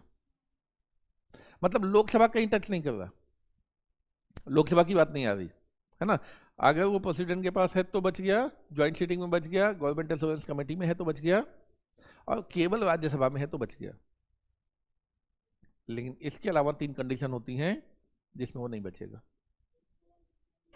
लोकसभा का उपयोग हुआ, चाहे लोकसभा से स्टार्ट हुआ हो, चाहे पास हो गया हो और अभी केवल अगली जगह पेंडिंग हो, है ना, या दूसरी जगह से पास होकर लोकसभा में आके पेंडिंग हो गया हो। लोकसभा का जैसे ही लोकसभा आया और अभी वो पास वास नहीं हुआ है, पेंडिंग स्थिति में है, जाएगा। क्लियर है ना? चलिए, तो ये एक अगली चीज क्लियर हुई कि विघटन पर इनकी स्थिति क्या होगी, समाप्त होंगे, बचे रहेंगे, क्या होंगे। ठीक है, चलते हैं अगली चीज की तरफ। जो संसद में कार्यवाही होती है उसमें क्या होता है, संसद में, पार्लियामेंट में जो प्रोसीडिंग होती है उसमें प्रश्नकाल, शून्यकाल, सुना है? प्रोसीडिंग कैसे होती है, तो ये पढ़ा कि नहीं? पढ़ लेते हैं, इत्मीनान से पढ़ लेते हैं उसको भी, है ना। ये एक एक टॉपिक है, हमको क्या है, सबसे क्वेश्चन आएंगे, सबसे क्वेश्चन आ सकते हैं। जब ऐसी सिचुएशन होती है, हमारे मेंस में सवाल आता है, क्योंकि वो करंट से रिलेट करते हैं मेंस को, है ना। और जब ऐसी सिचुएशन नहीं होती, आपके प्री में सवाल आ सकता है उसके लिए, तो हम उस सवाल को लेंगे। तो यहां पर क्या है, संसदीय कार्यवाही के साधन, मीन्स ऑफ पार्लियामेंट्री प्रोसीडिंग, संसदीय कार्यवाही के साधन पढ़ेंगे। ठीक है, इसमें सबसे पहला क्वेश्चन आर, क्वेश्चन प्रश्नकाल। भाई इंग्लिश मीडियम वालों, आप लोगों को भी ठीक ठीक समझ में आ रहा है ना? अब यही लोग बताएंगे, तो यही लोग बताएं, क्यों पीछे? क्या नाम है आपका? टिक्कू? अच्छा टिक्कू, तो टिक्कू कैसा लग रहा है? बढ़िया लग रहा है, समझ में आ रहा है? हाँ, चूंकि आपका मुंह बंद है तो कोरोना के कारण तो पता नहीं चल पाता है, अब पता चलना जरूरी है ना।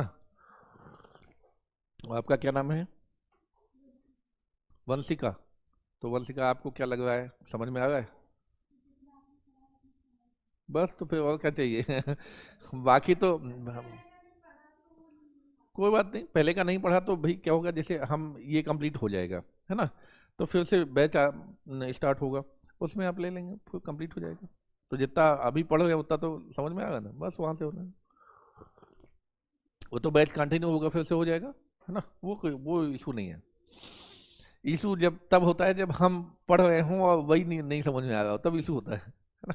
चले, तो हम कहते हैं क्वेश्चन आर क्या होता है, तो जब विधायिका, लेजिस्लेचर हमारी सेशन में आती है, तो पहले दिन जब सीटिंग होती है, तो पहला ही फर्स्ट आवर जो होता है उसको क्वेश्चन आवर कहते हैं। कब से सीटिंग में आती है? सुबह 11 बजे से, सुबह 11 बजे से आ जाते हैं, तो 11 से 12 हमारे लिए ये टाइम होता है। 11 से 12 के लिए हमारे पास टाइम होता है। पहला घंटा हमेशा ही प्रश्न पूछने के लिए डेडिकेट किया जाता है, क्योंकि हम कैसे रिस्पॉन्सिबल गवर्नमेंट के अंडर में काम कर रहे हैं, उत्तरदायी सरकार, रिस्पॉन्सिबल गवर्नमेंट, तो रिस्पॉन्स देना पड़ेगा ना। आंसर, कैसा शासन चला रहे हैं, पूछा लोगों ने, भाई कल को आपने क्या है, स्टूडेंट आंदोलन कर रहे हैं कि कोरोना का एक अटेम्प्ट बढ़ाया जाए, है ना, कोरोना में अटेम्प्ट चला गया है, बढ़ाया जाए। अब पता चला सरकार ने पीट दिया उनको करके। अब अगर पिटाई हो गई तो भाई आम आदमी तो कुछ नहीं कर पाएगा, लेकिन वहां सांसद, अगर सांसद तक पहुंचे तो सांसद पूछेंगे ना, पिटाई क्यों, है ना, तो पूछना पड़ेगा ना। वो लोग अगर क्वेश्चन नहीं करे तो भाई किस बात के लिए वो हमारे प्रतिनिधि हैं, तो उनको तो कम से कम पूछना चाहिए वहां पर, है ना। गवर्नमेंट कर क्या रही है? अच्छा, लड़के इतना नाराज क्यों हैं, आंदोलन कर ही क्यों रहे हैं? कोरोना में जब सबको चांस मिला तो इनको चांस क्यों नहीं दे रहे हैं आप? तो पूछेंगे ना, ये सारे क्वेश्चन होते हैं, तो क्वेश्चन आवर के अंतर्गत पूछा जाता है। अब जब पूछा जाता है तो पूछने पर तुरंत जवाब नहीं मिलता, कुछ चीजों के तुरंत जवाब हो सकते हैं, लेकिन हर चीज का तुरंत जवाब नहीं हो सकता। दिल्ली में जैसे पोल्यूशन है, अब इसका मान लो क्वेश्चन पूछ लिया जाए, तो दिल्ली में कितना कूड़ा पर डे बनता है, जनरेट होता है, कितना कूड़ा डिस्पोज किया जाता है, कितना बच जाता है, और कितने कूड़े के पहाड़ हैं, और कितने साल में हम इसको डिस्पोज कर पाएंगे, मान लीजिए यही क्वेश्चन पूछ ले। मंत्री जी को पता थोड़े है, कोई याद है क्या मंत्री जी को? पूछना पड़ेगा, किससे? नगर निगम से पूछना पड़ेगा, भाई कूड़ा बताओ कितना है अपने पास, अब पर डे कितना आता है, खत्म कैसे होगा, नो क्वेश्चन पूछ रहे हैं। तो क्वेश्चन जब पूछेंगे तो पहले क्या आएगा, नगर निगम के पास आएगा, दिल्ली नगर निगम के पास, कि भाई बताओ इसके संबंध में। दिल्ली नगर निगम के ऑफिसर को भी ऐसा थोड़ी कि रटा हुआ है, वही तो कलेक्ट फटाफट सबको लेटर भेजेगा, जो लोग भी जहां रिस्पॉन्सिबल होंगे फटाफट लेटर जाएगा, सब लोग अपना अपना लिखेंगे, लिखने के बाद वो कंपाइल होगा, फिर मंत्रालय को जाएगा कि सर ऐसा ऐसा इतना है। अब मंत्री जी फिर तैयार करेंगे अपना जवाब, और फिर उसके बाद वहाँ उसका जवाब देंगे, क्योंकि उनको कोई कोई भी आंसर आप पूछिए, कोई भी क्वेश्चन, तो तुरंत जवाब तो होगा नहीं। तो जवाब के लिए प्रोसेस। अब जवाब के लिए जब प्रोसेस होती है तो हम क्या करते हैं, क्वेश्चन पूछने के लिए सबसे पहले क्वेश्चन पूछना होता है तो हम अध्यक्ष के पास रिक्वेस्ट कर देते हैं। अध्यक्ष के पास रिक्वेस्ट करेंगे कि सर ये हमारा प्रश्न है, लिख कर बाकायदा प्रश्न सर के पास देंगे। अब वो क्वेश्चन करेंगे आपसे कि ये जो प्रश्न आप दे रहे हैं इसका उत्तर कैसा चाहिए, मौखिक चाहिए कि लिखित चाहिए। भाई सीधी बात है, मौखिक चाहिए कि लिखित चाहिए। अर्जेंट चाहिए, मतलब बहुत जल्दी में हो तो वो बताओ, अगर इत्मीनान से दिया जा सकता है तो वो बताओ। अच्छा, हमेशा जरूरी थोड़ी कि अध्यक्ष बात मान ले। मान लो आप कोई वैसी ऊट पटांग बात को आप कह रहे हो कि बहुत इमरजेंसी है सर तो नहीं मानेंगे। इमरजेंसी है तभी इमरजेंसी मानेंगे, अदरवाइज नहीं मानेंगे। तो अब कैसा है उस चीज को समझना पड़ेगा और तभी वो मानते हैं। तो अब मान लीजिए कि यहां पर पहला प्रश्न, एक आदमी ने कहा सर बहुत इमरजेंसी है, तो इसको कहा गया अल्प सूचना प्रश्न। अल्प सूचना प्रश्न नहीं नहीं, ये क्वेश्चन जब हम अध्यक्ष के पास ले गए तो पहले ही वो पूछता है कैसा चाहिए, इमरजेंसी है, बोले हाँ जी इमरजेंसी है, तो इसे कहते हैं शॉर्ट नोटिस क्वेश्चन, अल्प सूचना प्रश्न, शॉर्ट नोटिस क्वेश्चन, है ना। Short notice question, short notice पर तुरंत जवाब मांगा गया। सामान्य तौर पर एक हफ्ते में, एक वीक में जवाब मिल जाता है। 10 दिन का समय लगता है, इसमें 10 दिन का समय मान के चला जाता है, जवाब एक वीक में ही मिल जाता है।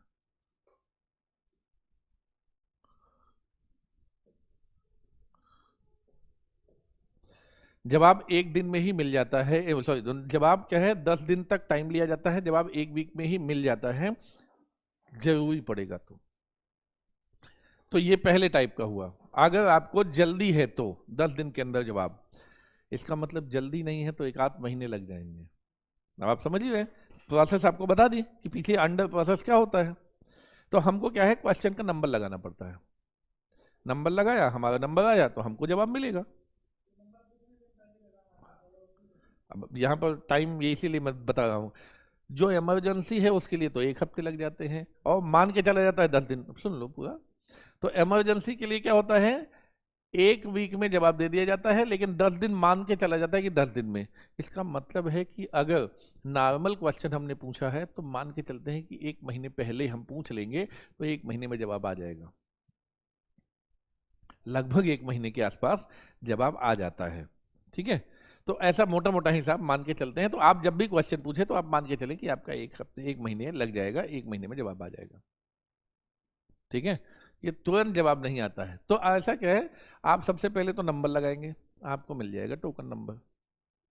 ठीक है, टोकन नंबर मिलने से पहले वो पूछेगा ना कौन सा क्वेश्चन पूछा आपने, बोले सर शॉर्ट नोटिस क्वेश्चन। अगर वो एक्सेप्ट कर लेता है कि हाँ जी आपका जवाब, आपको इमरजेंसी है, ठीक है, तुरंत जवाब चाहिए, तो जल्दी से कोशिश करता है। लेकिन अगर उसको लगता है कि नहीं नहीं इतनी इमरजेंसी नहीं है, आराम से जवाब आराम से जवाब देंगे, तब पूछता है ये बताओ मौखिक चाहिए कि लिखित। आराम से जवाब मिलेगा, एक महीने में मिलेगा। लिखित चाहिए कि मौखिक। ठीक है, तो अगला क्या कहता है कि हमको मौखिक जवाब चाहिए सर। मान लीजिए ऐसा कहता है कि मौखिक जवाब चाहिए,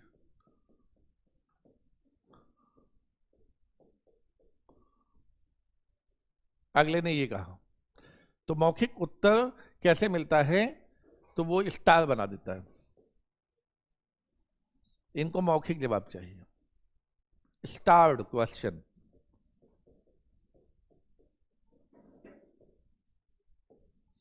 स्टार्ड क्वेश्चन कहलाता है ये। और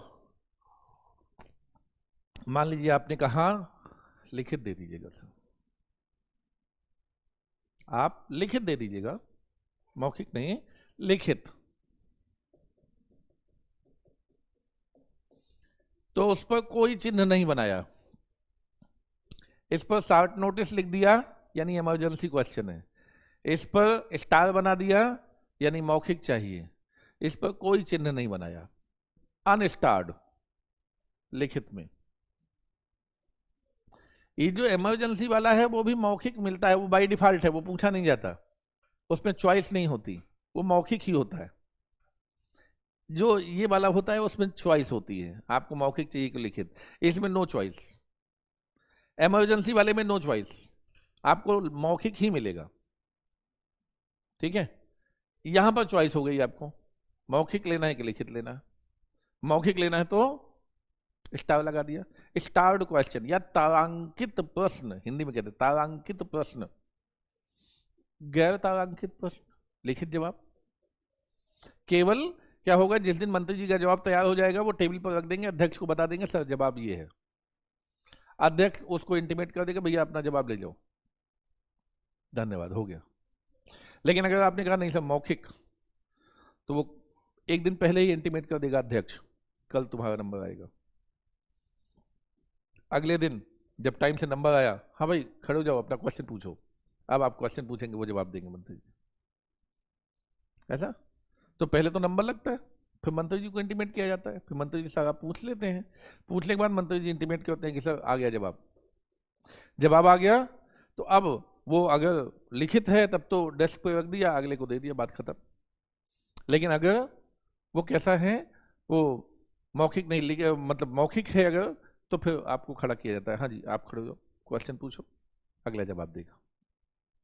अच्छा, एक मौखिक में एक फायदा होता है, मौखिक में क्या है, मान लीजिए कि हाँ एक तो सभी सुन रहे होते हैं, है ना, दूसरे क्या होता है कि मान लीजिए कि ऐसा हो जाए कि भाई क्वेश्चन मतलब आंसर दे रहे हैं, आपको लगा कि नहीं नहीं यहाँ पर क्लियर नहीं है, कुछ और चीजें होनी चाहिए, ये चीज और बता दीजिए, उसी से रिलेटेड आपने कहा कि ये चीज और बताइए, इसे कहते हैं पूरक प्रश्न, आप पूछ सकते हैं। लेकिन लिखित वाले में पूरक प्रश्न कैसे पूछेंगे, क्योंकि वो तो लिख के आ गया, बात खत्म हो गई, मिल गया। अब तो फर्स्ट क्वेश्चन पूछेंगे, लेकिन सप्लीमेंट्री क्वेश्चन नहीं पूछ सकते। लेकिन मौखिक में क्या है, आप सप्लीमेंट्री क्वेश्चन पूछ सकते, फायदा ये मिलता है। तो आपको अगर बीच में कुछ क्लेरिफिकेशन चाहिए तो मौखिक वाला पूछिए, है ना, मंत्री जी डायरेक्ट जवाब देंगे, अदरवाइज आपको क्या है, लिखित वाला पूछना है। जी,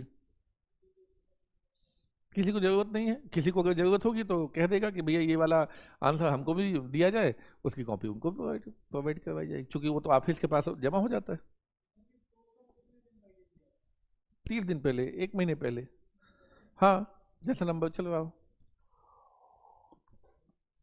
तो क्लियर हो गया, तारांकित, गैर तारांकित, है ना, स्टार्ड, अनस्टार्ड, और क्या हुआ, short notice question.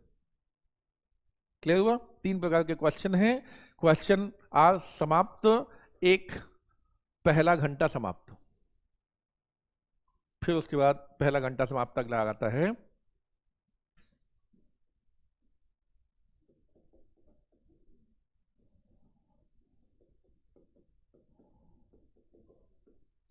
Zero hour, HOUR,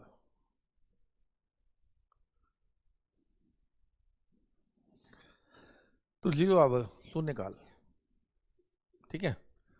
तो ये क्या है, शून्यकाल, तो कहा गया कि शून्यकाल कोई काल नहीं है,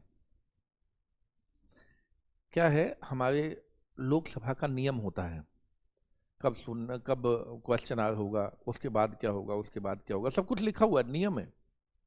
ना, नियम संख्या इतने के तहत ये, नियम संख्या उतने के तहत वो, आपको जानने की जरूरत नहीं कौन से नियम संख्या के तहत है, क्योंकि हम कॉन्स्टिट्यूशन पढ़ रहे हैं, हम वो उसके नियम पढ़ने नहीं जा रहे।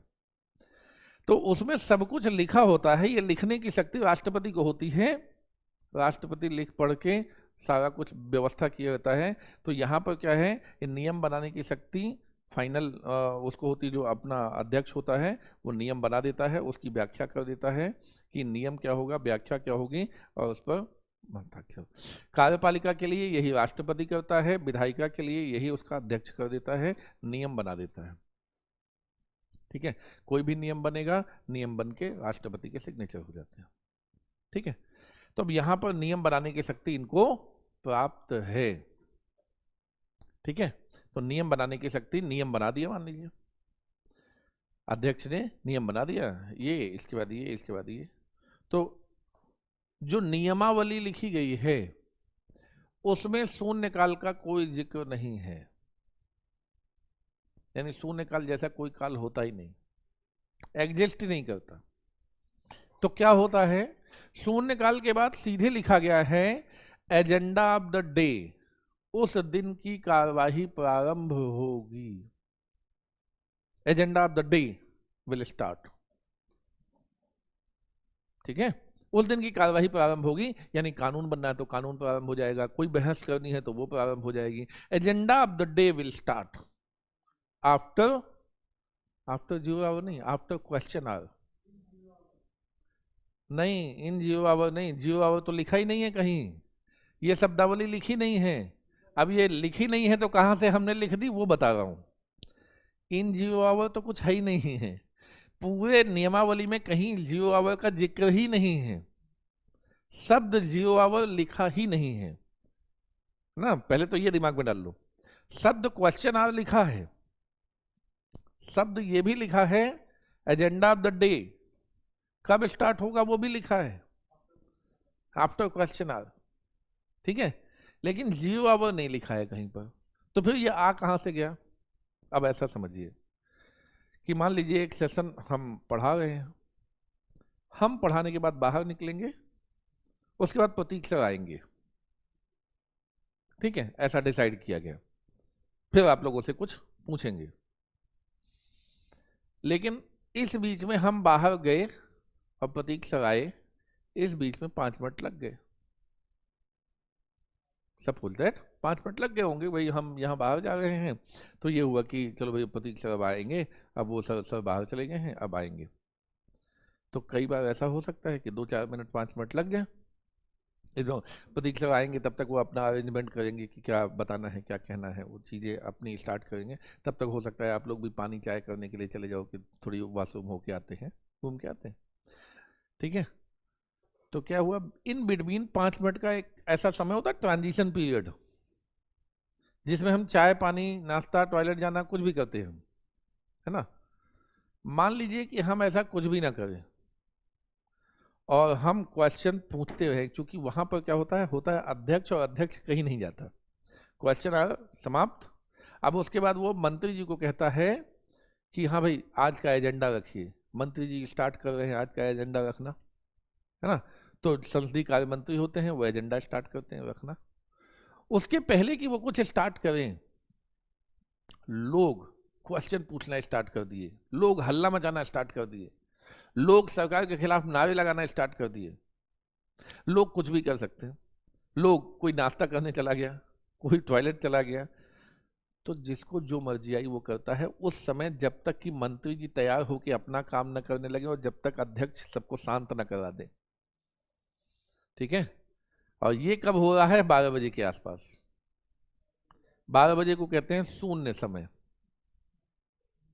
ठीक है, और ये जो काम हो रहा है 12 बजे के आसपास हो रहा है, ये कोई नियम नहीं है, ये कोई कार्यवाही नहीं है, ये तो अब्सेंस है कि इस समय अभी कार्यवाही, एक कार्यवाही के बाद दूसरी कार्यवाही प्रारंभ होनी है, उस बीच में थोड़ी सी टाइम मिल गया आपको।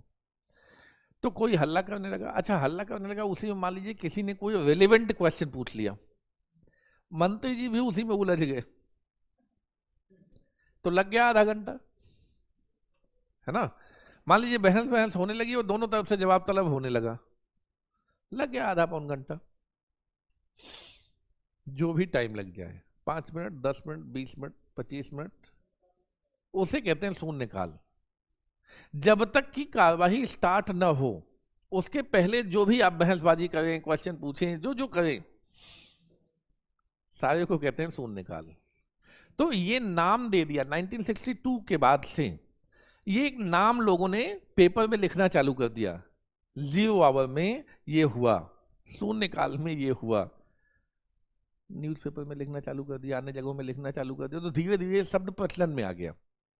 होता है किसी घटना को कोई नाम दे देता है आदमी, तो इस घटना को नाम दिया। दुनिया में कहीं भी, ये भारत का इनोवेशन है, ध्यान रखना है, तो उसमें आएगा कि क्या कहीं किसी पार्लियामेंट्री सिस्टम में ये व्यवस्था और है क्या दुनिया के? ना, इंडियन इनोवेशन है, भारत वाले लोग हैं जो अपने तरीके से चिल्ला विल्ला के और इसको एक नया नाम दे दिया है। ये दुनिया में कहीं नहीं है, नियम में भी नहीं लिखा। अच्छा, हाँ, एजेंडा के पहले ही होता है, एजेंडा के पहले ही होता है, एजेंडा के बाद नहीं। एजेंडा तो चालू हो गया तो फिर तो काम चालू हो गया ना। काम चालू होने के पहले और प्रश्नकाल के बाद जो समय होता है, उस ट्रांजिशन पीरियड को हम कह रहे हैं। वो 5 मिनट भी हो सकता है, वो 1 घंटे भी हो सकता है, वो 2 घंटे भी हो सकता है। तो क्लियर हुआ, क्योंकि टाइम तो इसके लिए दिया ही नहीं गया। ये आपको समझना है कि ना ये नियम में है, ना ये दुनिया की किसी व्यवस्था में है, ये इंडियन इनोवेशन है और इसको नियमों में भी नहीं डाला गया है। एक आध बार कुछ लोगों ने कोशिश की कि जो बड़ा अच्छा रोमांचक समय होता है। रोमांचक समय क्यों होता है उसका बात समझिए, क्योंकि कोई आदमी कोई क्वेश्चन पूछ सकता है, तो मंत्री जी कहेंगे ठीक है इसको हम लेते हैं, अध्यक्ष से कहेंगे हम जवाब देंगे। ठीक है, जवाब देंगे का मतलब क्या हुआ? अभी तो कोई सुगबुगाहट नहीं थी कोई क्वेश्चन पूछने की, कोई ताव ताव में क्वेश्चन पूछ लिया, किसी ने ताव ताव में जवाब देने के लिए कमिट कर दिया, तो हो गई ना गड़बड़। और किसकी गड़बड़ हुई? अधिकारियों की, क्योंकि उन्हीं के ऊपर फटकार पड़नी है। तो क्वेश्चन आज बड़ा खतरनाक इस मामले में होता है, वो उसमें से क्या निकल आए किसी को नहीं पता। बहस होगी कि क्वेश्चन पूछा जाएगा कि कोई और चीज निकलेगी, कुछ नहीं पता कि क्या होने वाला है। इसमें एक क्योस का टाइम होता है ना, तो कोई उसका क्लेरिफिकेशन नहीं है, ना उसका कोई टाइम निर्धारित है, ना क्लेरिफिकेशन है, ना उसका नियम में कोई जिक्र है, पर इसका एक नामकरण कर दिया गया लोगों द्वारा। जैसे हम दोस्तों का या किसी घटना का नामकरण कर देते हैं, वैसे ही ये उस पर्टिकुलर घटना का नामकरण कर दें। रखा नहीं गया, मैंने कहा क्या रखना नहीं है, किसी ने इंटेंशनली नहीं रखा। रखा होता तो क्या होता? नियम में होता ना। किसी ने इंटेंशनली रखा ही नहीं, कुछ इंटेंशन लगा के नहीं किया। ये ऐसा होता था तो उसको कुछ कुछ लोग कहने लगे 0 आवर में ऐसा हम लोग कहेंगे, आज 0 आवर में काम नहीं चलने देंगे उसके बाद, है ना। तो ये जो 0 आवर लोगों में बातचीत होने लगी, लोगों की शब्दावली है, अपनी शब्दावली। जैसे क्या होता है, आप एक समय समझिए कि दुनिया का बाहर का कोई लड़का अगर मान लीजिए मुखर्जी नगर में आ जाए, तो कुछ शब्दावली जो यहाँ पर चलती है उसको समझ ही नहीं पाता। जैसे एक बार क्या है, एक फोटोकॉपी वाले एक लड़के से बात हो रही थी, लड़का नया नया आया था, लड़के ने कहा कि प्रिलिमिनरी एग्जाम का नोट्स चाहिए, और वो कहता है पीटी का चाहिए। पीटी का? तो कहता नहीं पीटी का नहीं चाहिए, प्रिलिमिनरी एग्जाम का नोट्स चाहिए। ना वो समझ रहा है ना ये समझ रहा है, ना ना पीटी का, पीटी का हमारे पास है, मेल्स का है। अब उसको समझ आए तो कि भैया वही पीटी है, वही प्रिलिमिनरी टेस्ट है, वही एग्जाम है ना, उसी का चाहिए। तो दोनों को नहीं समझ, कहा था हम नहीं समझ रहे, तुम क्या कह रहे हो भाई, तुम जाओ किसी दूसरे समझदार आदमी समझ के आओ। तो मैं खड़ा था, मैंने कहा पीटी का ही चाहिए भाई साहब, पीटी को प्रिलिमिनरी टेस्ट, पीटी पीटी। अच्छा सर ये कह देंगे, हाँ ले लो भाई। सिंपल। तो यही समझिए क्या होता है कि हम लोगों ने नामकरण किया ना, ये कोई यूपीएससी ने नामकरण किया क्या? यूपीएससी बताती है कि ये पीटी है, कभी लिखता है उसने पीटी लिखा? नहीं, ये हम लोग करते हैं ऐसा ही। ठीक है, तो हमेशा संस्था नहीं करती है हर चीज, लेकिन कभी कभी ऐसा व्यवस्था हो जाती है। हम ऐसे बहुत सारे शब्दों का इस्तेमाल करते हैं जो जरूरी नहीं कि वहां से यूपीएससी से ही लिख के आता हो सारा कुछ।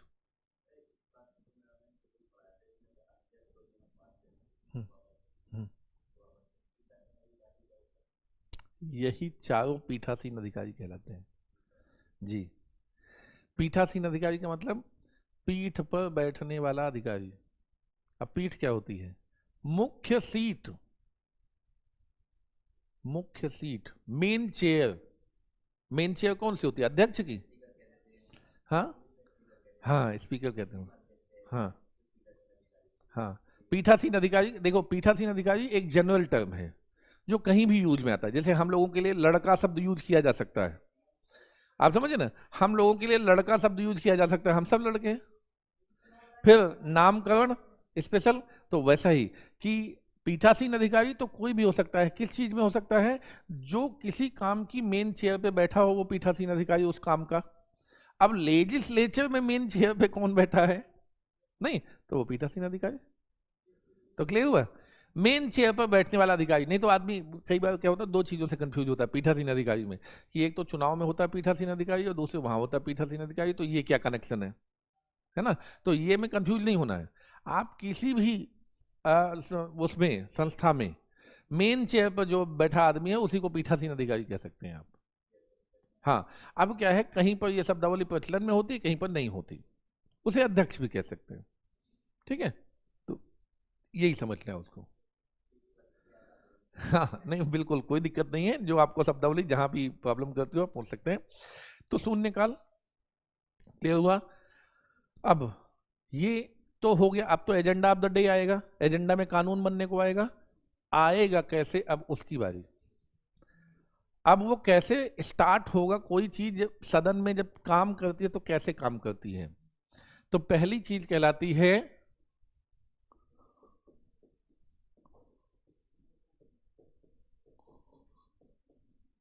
देखो, प्रस्ताव का हम हिंदी सामान्य तौर पर प्रपोजल कह देते हैं ना, प्रपोजल यहां नहीं कहेंगे, मोशन। ठीक है, तो यहां पर ध्यान रखिएगा, टर्म हर जगह का अपना स्पेसिफिक होता है। ठीक है, तो यहां पर क्या है? मोशन। मोशन गति ले आता है। ये जो ऐसा प्रस्ताव है जो गति ले आता है, सदन को गति में ले आता है। ठीक है, तो ये मोशन कहलाता है। हमको कोई बात सदन में रखनी हो, 2 लाइन लिख के सदन में डिस्कशन करवाना हो, तो क्या रखना पड़ेगा? बिना मोशन का कोई चीज नहीं रखी जाएगी सदन में। बिना मोशन के कोई चीज सदन में नहीं रखी जाएगी। देना पड़ेगा भाई, वहां तो सब कुछ ऐसे ही मूव करता है ना, तो लिखित रूप में दीजिए, अध्यक्ष को देना है। हाँ जी सर, ये मोशन स्टार्ट करना है, यानी क्या है, हमको मान लीजिए मंत्री जी से जवाब चाहिए, हमको सदन में डिस्कशन चाहिए, हमको कुछ भी चाहिए, हमको क्या है, लिखित रूप में राइटिंग में वहां से आएगा ना। तो मोशन, कोई कार्यवाही प्रारंभ करने हेतु सदन में क्या लाया जाता है? Motion. You have to present a motion for any type of, है ना, डिस्कशन या एनी टाइप ऑफ वर्क। अगर आपको कुछ किसी तरह का वर्क, किसी तरह की कार्यवाही करवानी है तो क्या करना पड़ेगा? You have to present a motion. ठीक है, लिखना पड़ेगा। अब मोशन कुछ ऐसे होते हैं जिसमें दृढ़ इच्छा शक्ति व्यक्त होती है। हम किसी को संदेश देना चाहते हैं, हम किसी को आदेश देना चाहते हैं, हम किसी आदमी को हटाना चाहते हैं, तो ये क्या होता है? दृढ़ इच्छा शक्ति। संदेश देना, आदेश देना, हटाना, हाँ, ऐसी कोई भी कार्यवाही। जब ऐसे मोशन लाए जाते हैं तो ऐसे मोशन को मोशन न कह के रेजोल्यूशन कहते हैं।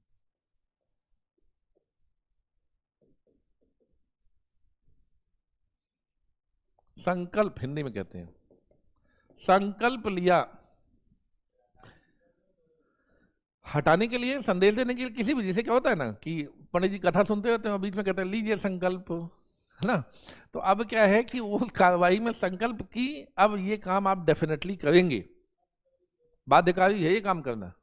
तो जो ऐसे प्रस्ताव अगर आप रखना चाहते हैं जो बाध्यकारी हों, आगे चल के आदेश निर्देश देते हों, है ना, दृढ़ इच्छा शक्ति व्यक्त करते हो कि ये काम कर देना है, इनको हटा देना है, और ये अपनी कार्रवाई कंप्लीट करके छोड़ते हैं, ऐसे प्रस्ताव अपनी फुल कार्रवाई।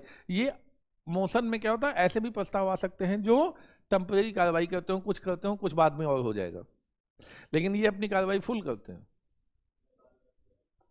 नहीं नहीं नहीं, शून्यकाल नहीं, एजेंडा चालू हो गया, एजेंडा चालू हो गया, आपको जो रखना है रखिए, है ना। तो आपको मोशन रखना है रखिए, अगर कोई किसी को आदेश निर्देश हटाने ऐसी कोई प्रक्रिया है तो इस तरीके से रखिए।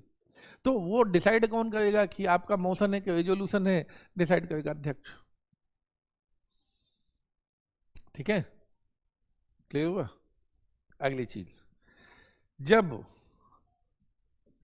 सदन में कानून बनने के लिए कोई प्रस्ताव आएगा उसे कहेंगे बिल, विधेयक।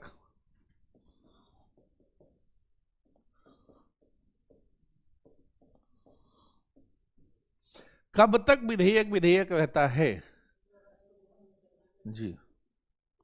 जब विधायिका में आ गया विधेयक कहलाने लगा, और जब तक राष्ट्रपति सिग्नेचर न कर दी, सिग्नेचर किया तो क्या बनेगा? एक्ट बनेगा, अधिनियम बनेगा ना। सिग्नेचर किया, अधिनियम बन गया। जब तक सिग्नेचर नहीं हुआ है तब तक जी पास होके राष्ट्रपति सिग्नेचर कर दे, जैसे ही सिग्नेचर कर दिया वो एक्ट हो गया, उसके पहले तक विधेयक था, है ना। तो कानून तब बनेगा जब राष्ट्रपति सिग्नेचर कर देगा। वही कानून बनने की प्रक्रिया में जब होगा तो क्या कहलाएगा? विधेयक कहलाएगा। ठीक है, तो विधेयक बनने की प्रक्रिया में है। अब कभी कभी क्या होता है, एक छोटा सा कंफ्यूजन होता है जिसको ध्यान में रखना है आपको। मैगजीन पढ़ते हैं हम कभी कभी, कोई कानून बनने की प्रक्रिया में होता है तो उसमें लिखा होता है इस विधेयक में ये कहा गया। अब आप क्या होता है उसको याद कर लेते हैं और कहते हैं सर इस वाले कानून में ये चीज थी, और हो सकता है कानून बनते बनते वो चीज हट गई हो सकता है वो कानून बना ही ना हो, लेकिन आपके दिमाग में तो छप गया क्या उस कानून में ये लिखा था। आपने ध्यान दिया नहीं, ऊपर शब्द विधेयक लिखा हुआ है ना। अभी प्रस्ताव है, अभी वो पास नहीं हुआ है। इत्तेफाक से क्या है, बहुत सारे विधेयकों के बारे में जिक्र करते हुए मैगजीनें ऐसा लिख देती हैं और आप फंस जाते हैं। आप सोचते हैं कानून बन गया, इसका कानून बन गया। अब लोगों के बीच में डिस्कशन हो रहा होता है, उसका कानून बन गया। टीचर को भी कभी कभी आदमी चैलेंज करते, नहीं सर कानून बन गया, हमने पढ़ा है सर। फिर जब आता है तो ये होता है कि यार यहाँ विधेयक लिखा है। अच्छा, अरे देखा देखा नहीं सर, तो समझे। तो यहाँ क्या होता है, पढ़ने का ये तरीका होता है कि जब आप मैगजीन और चीजों में पढ़ रहे हो, ध्यान रखिएगा विधेयक बन गया, मतलब विधेयक है कि एक्ट बन गया, इस बात का ध्यान रख के पढ़ेंगे। एक्ट बन गया तो हाँ जी ये हो गया, डन। और अभी अगर वो है कि विधेयक है तो एकदम अभी टेम्परेरी अवस्था में है, ये प्रस्ताव है ना, ये अभी बना नहीं है, ये अभी प्रस्तावित है, बनना है। ठीक है, तो किसी चीज को, किसी प्रस्ताव को रखते हैं, प्रस्तावित करते हैं, और अगर ऐसा कानून बनने के लिए रखते हैं, विधेयक कहलाता है, विधेयक कहलाएगा। तो क्लियर हुआ, विधेयक। तो यहां से हम लोग विधेयक की बात हो गई। अब बात होती है कुछ प्रमुख प्रस्ताव भी हमको जानने चाहिए जो हमारे एग्जाम में पूछे जाते हैं, उन प्रस्तावों के बारे में जानना है। ठीक, तो टाइम बचा है क्या लिखने के लिए? जितना हम लोगों ने पढ़ लिया उसको लिख ले, है ना, क्योंकि ढेर सारा तो पढ़ लिया, तो लिख लेते हैं कुछ। अच्छा, ये लिखने के लिए आप लोग हिंदी इंग्लिश दोनों हैं तो कैसा इस्तेमाल करते हैं, कि हिंदी इंग्लिश दोनों बोलें या केवल हिंदी बोलें? ना, इंग्लिश वाले भी बताएं कि कंफर्टेबल हैं हिंदी में लिख लेंगे या इंग्लिश भी बोलनी पड़ेगी। हिंदी में लिखवा दे, इंग्लिश में लिखवा दें, चलेगा? तो दोनों बोलनी है। आप कुछ बोल नहीं रहे, क्या बात है, केवल देख रहे हैं। दोनों में लिख लेते हैं, ये देखिए वो तो कंफर्टेबल है कि दोनों में लिख लेते हैं। आप कंफर्टेबल नहीं हैं तो आपको इंग्लिश में लिखना है। चलिए फिर लिखिए, लिखते हुए देखिए कि दोनों कंफर्टेबल रहते हैं कि नहीं, है ना। लिखते हुए देखेंगे, लिखेंगे संसद का सत्र, हेडिंग डालेंगे संसद का सत्र, पार्लियामेंट सेशन,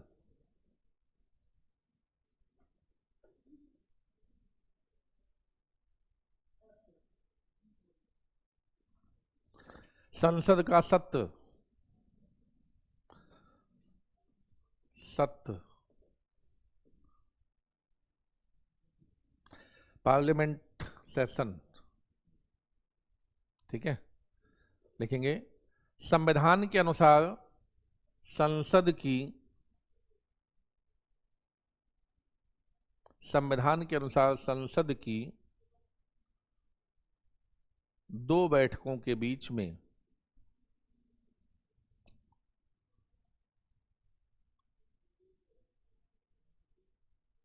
में अधिकतम अंतराल,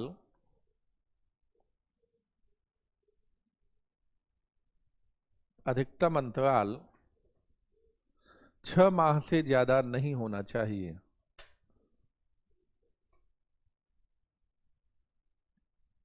According to the Constitution,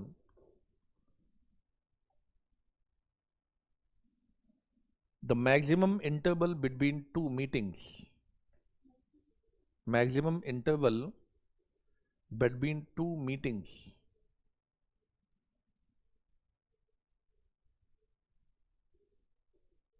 of Parliament,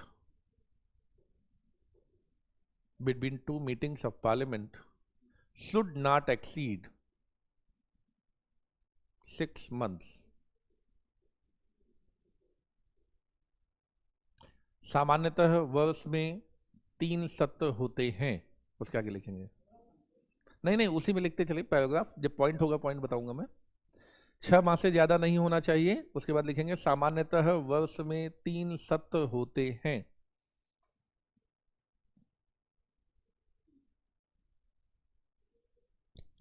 सामान्यतः वर्ष में 3 सत्र होते हैं। There are usually 3 sessions in a year. There are usually 3 sessions in a year. ये सत्र कैबिनेट की सलाह पर, ये सत्र कैबिनेट की सलाह पर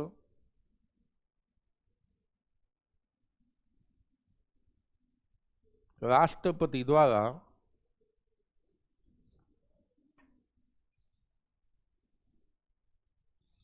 बुलाए जाते हैं।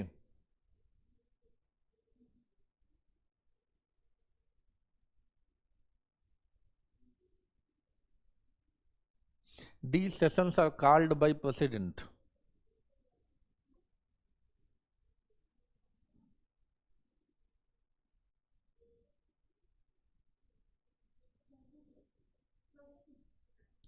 हाँ, these sessions are called by President, President, राष्ट्रपति, President.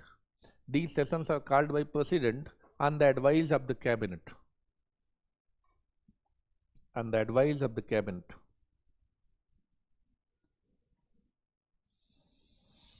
पहला लिखेंगे बजट सत्र, बजट सेशन। पहला लिखेंगे उसमें बजट सत्र, बजट सेशन, फरवरी से मई, फेब टू मई।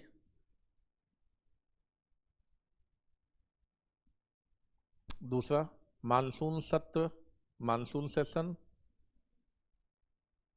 दूसरा मानसून सत्र, मानसून सेशन अगस्त से सितंबर।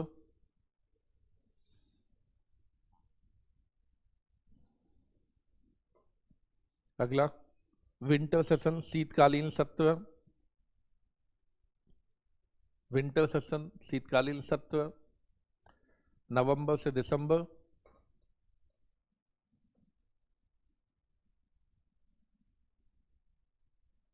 पैराग्राफ बदल के लिखेंगे सत्र के समाप्त होने पर केवल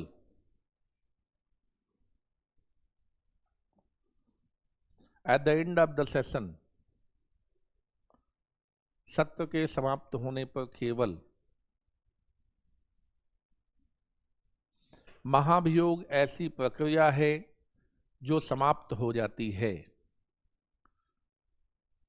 महाभियोग ऐसी प्रक्रिया है जो समाप्त हो जाती है।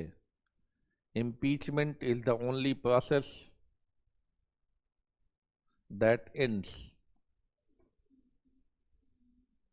Impeachment is the only process that ends. बाकी सभी प्रक्रियाएं यथावत बनी रहती हैं. बाकी सभी प्रक्रियाएं यथावत बनी रहती हैं.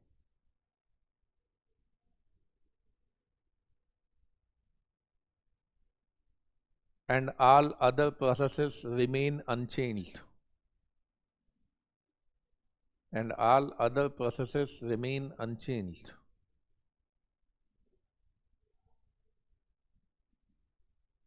लिख पा रहे हो ना दोनों लोग? ठीक है ना? लिखें. अगला हेडिंग डालेंगे लोकसभा का विघटन, डिसोल्यूशन ऑफ लोकसभा.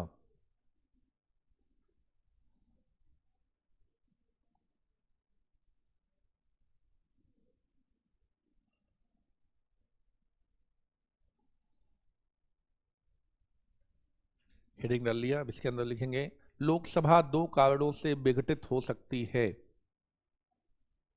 लोकसभा दो कारणों से विघटित हो सकती है.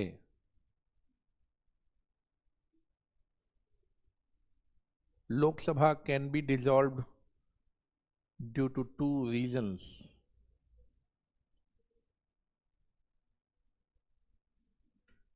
Lok Sabha can be dissolved due to two reasons.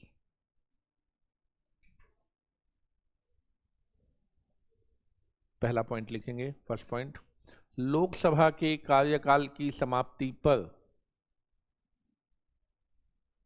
Lok Sabha के कार्यकाल की समाप्ति पर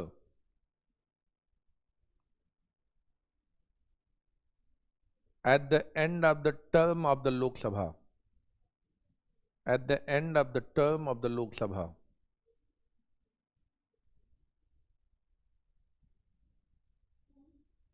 of Lok Sabha, of the Lok Sabha,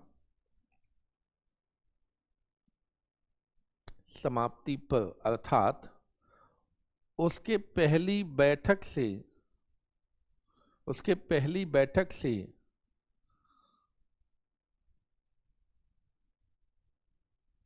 5 वर्ष पूरे होने पर, हाँ 5 वर्ष पूरे होने पर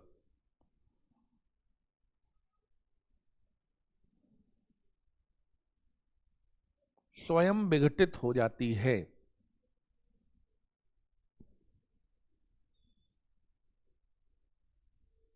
That is, it dissolves itself.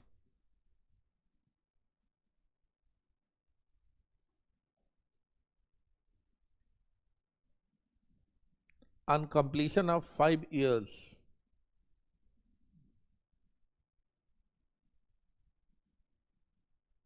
from its first sitting.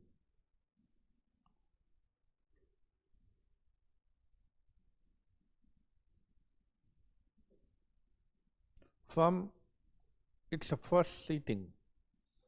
दूसरा पॉइंट, यदि प्रधानमंत्री राष्ट्रपति को, यदि प्रधानमंत्री राष्ट्रपति को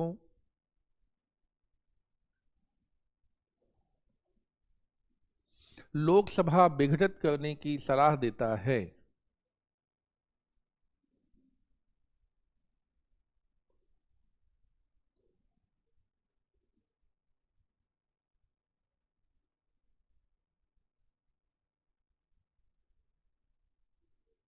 if the Prime Minister advises the President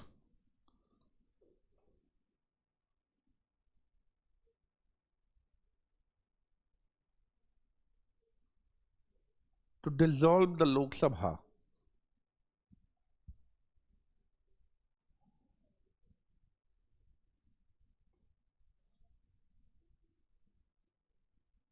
सलाह देता है, तो वह 5 वर्ष से पहले भी विघटित हो जाती है.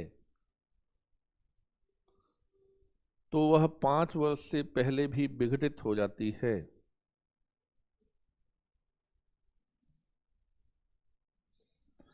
Then it gets dissolved then it gets dissolved even before 5 years. Even before 5 years.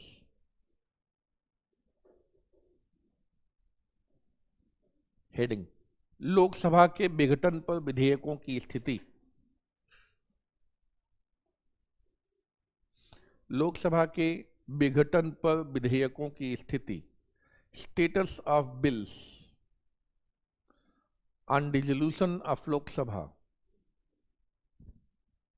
Lok Sabha के विघटन पर विधेयकों की स्थिति। Status of bills on dissolution of Lok Sabha. विघटन पर विधेयकों की स्थिति। ठीक है, पहला पॉइंट लिखेंगे हेडिंग के तौर पे, समाप्त हो जाएंगे। विल एक्सपायर, समाप्त हो जाएंगे। Will expire. पॉइंट वाइज, पहला, ऐसे विधेयक जो लोकसभा में विचाराधीन हैं,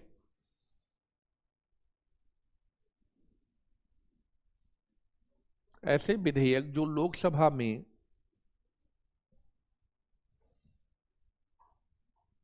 विचाराधीन हैं, हाँ विचाराधीन, विचाराधीन हैं, such bills which are under consideration,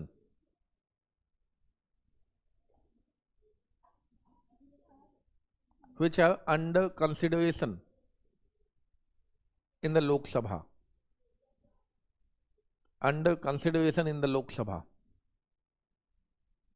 और वे लोकसभा में ही प्रस्तुत किए गए थे,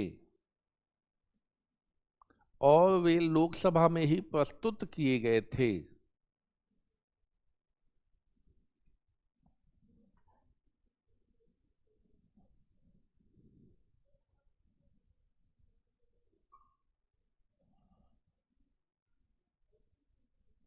And they were introduced in the Lok Sabha, and they were introduced in the Lok Sabha itself.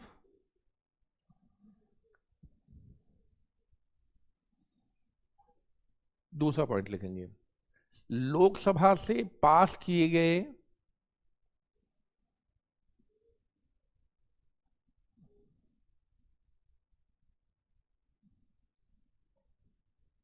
किंतु राज्यसभा में विचाराधीन विधेयक,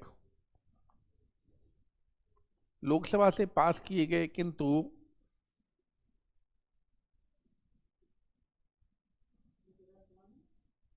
राज्यसभा में विचाराधीन विधेयक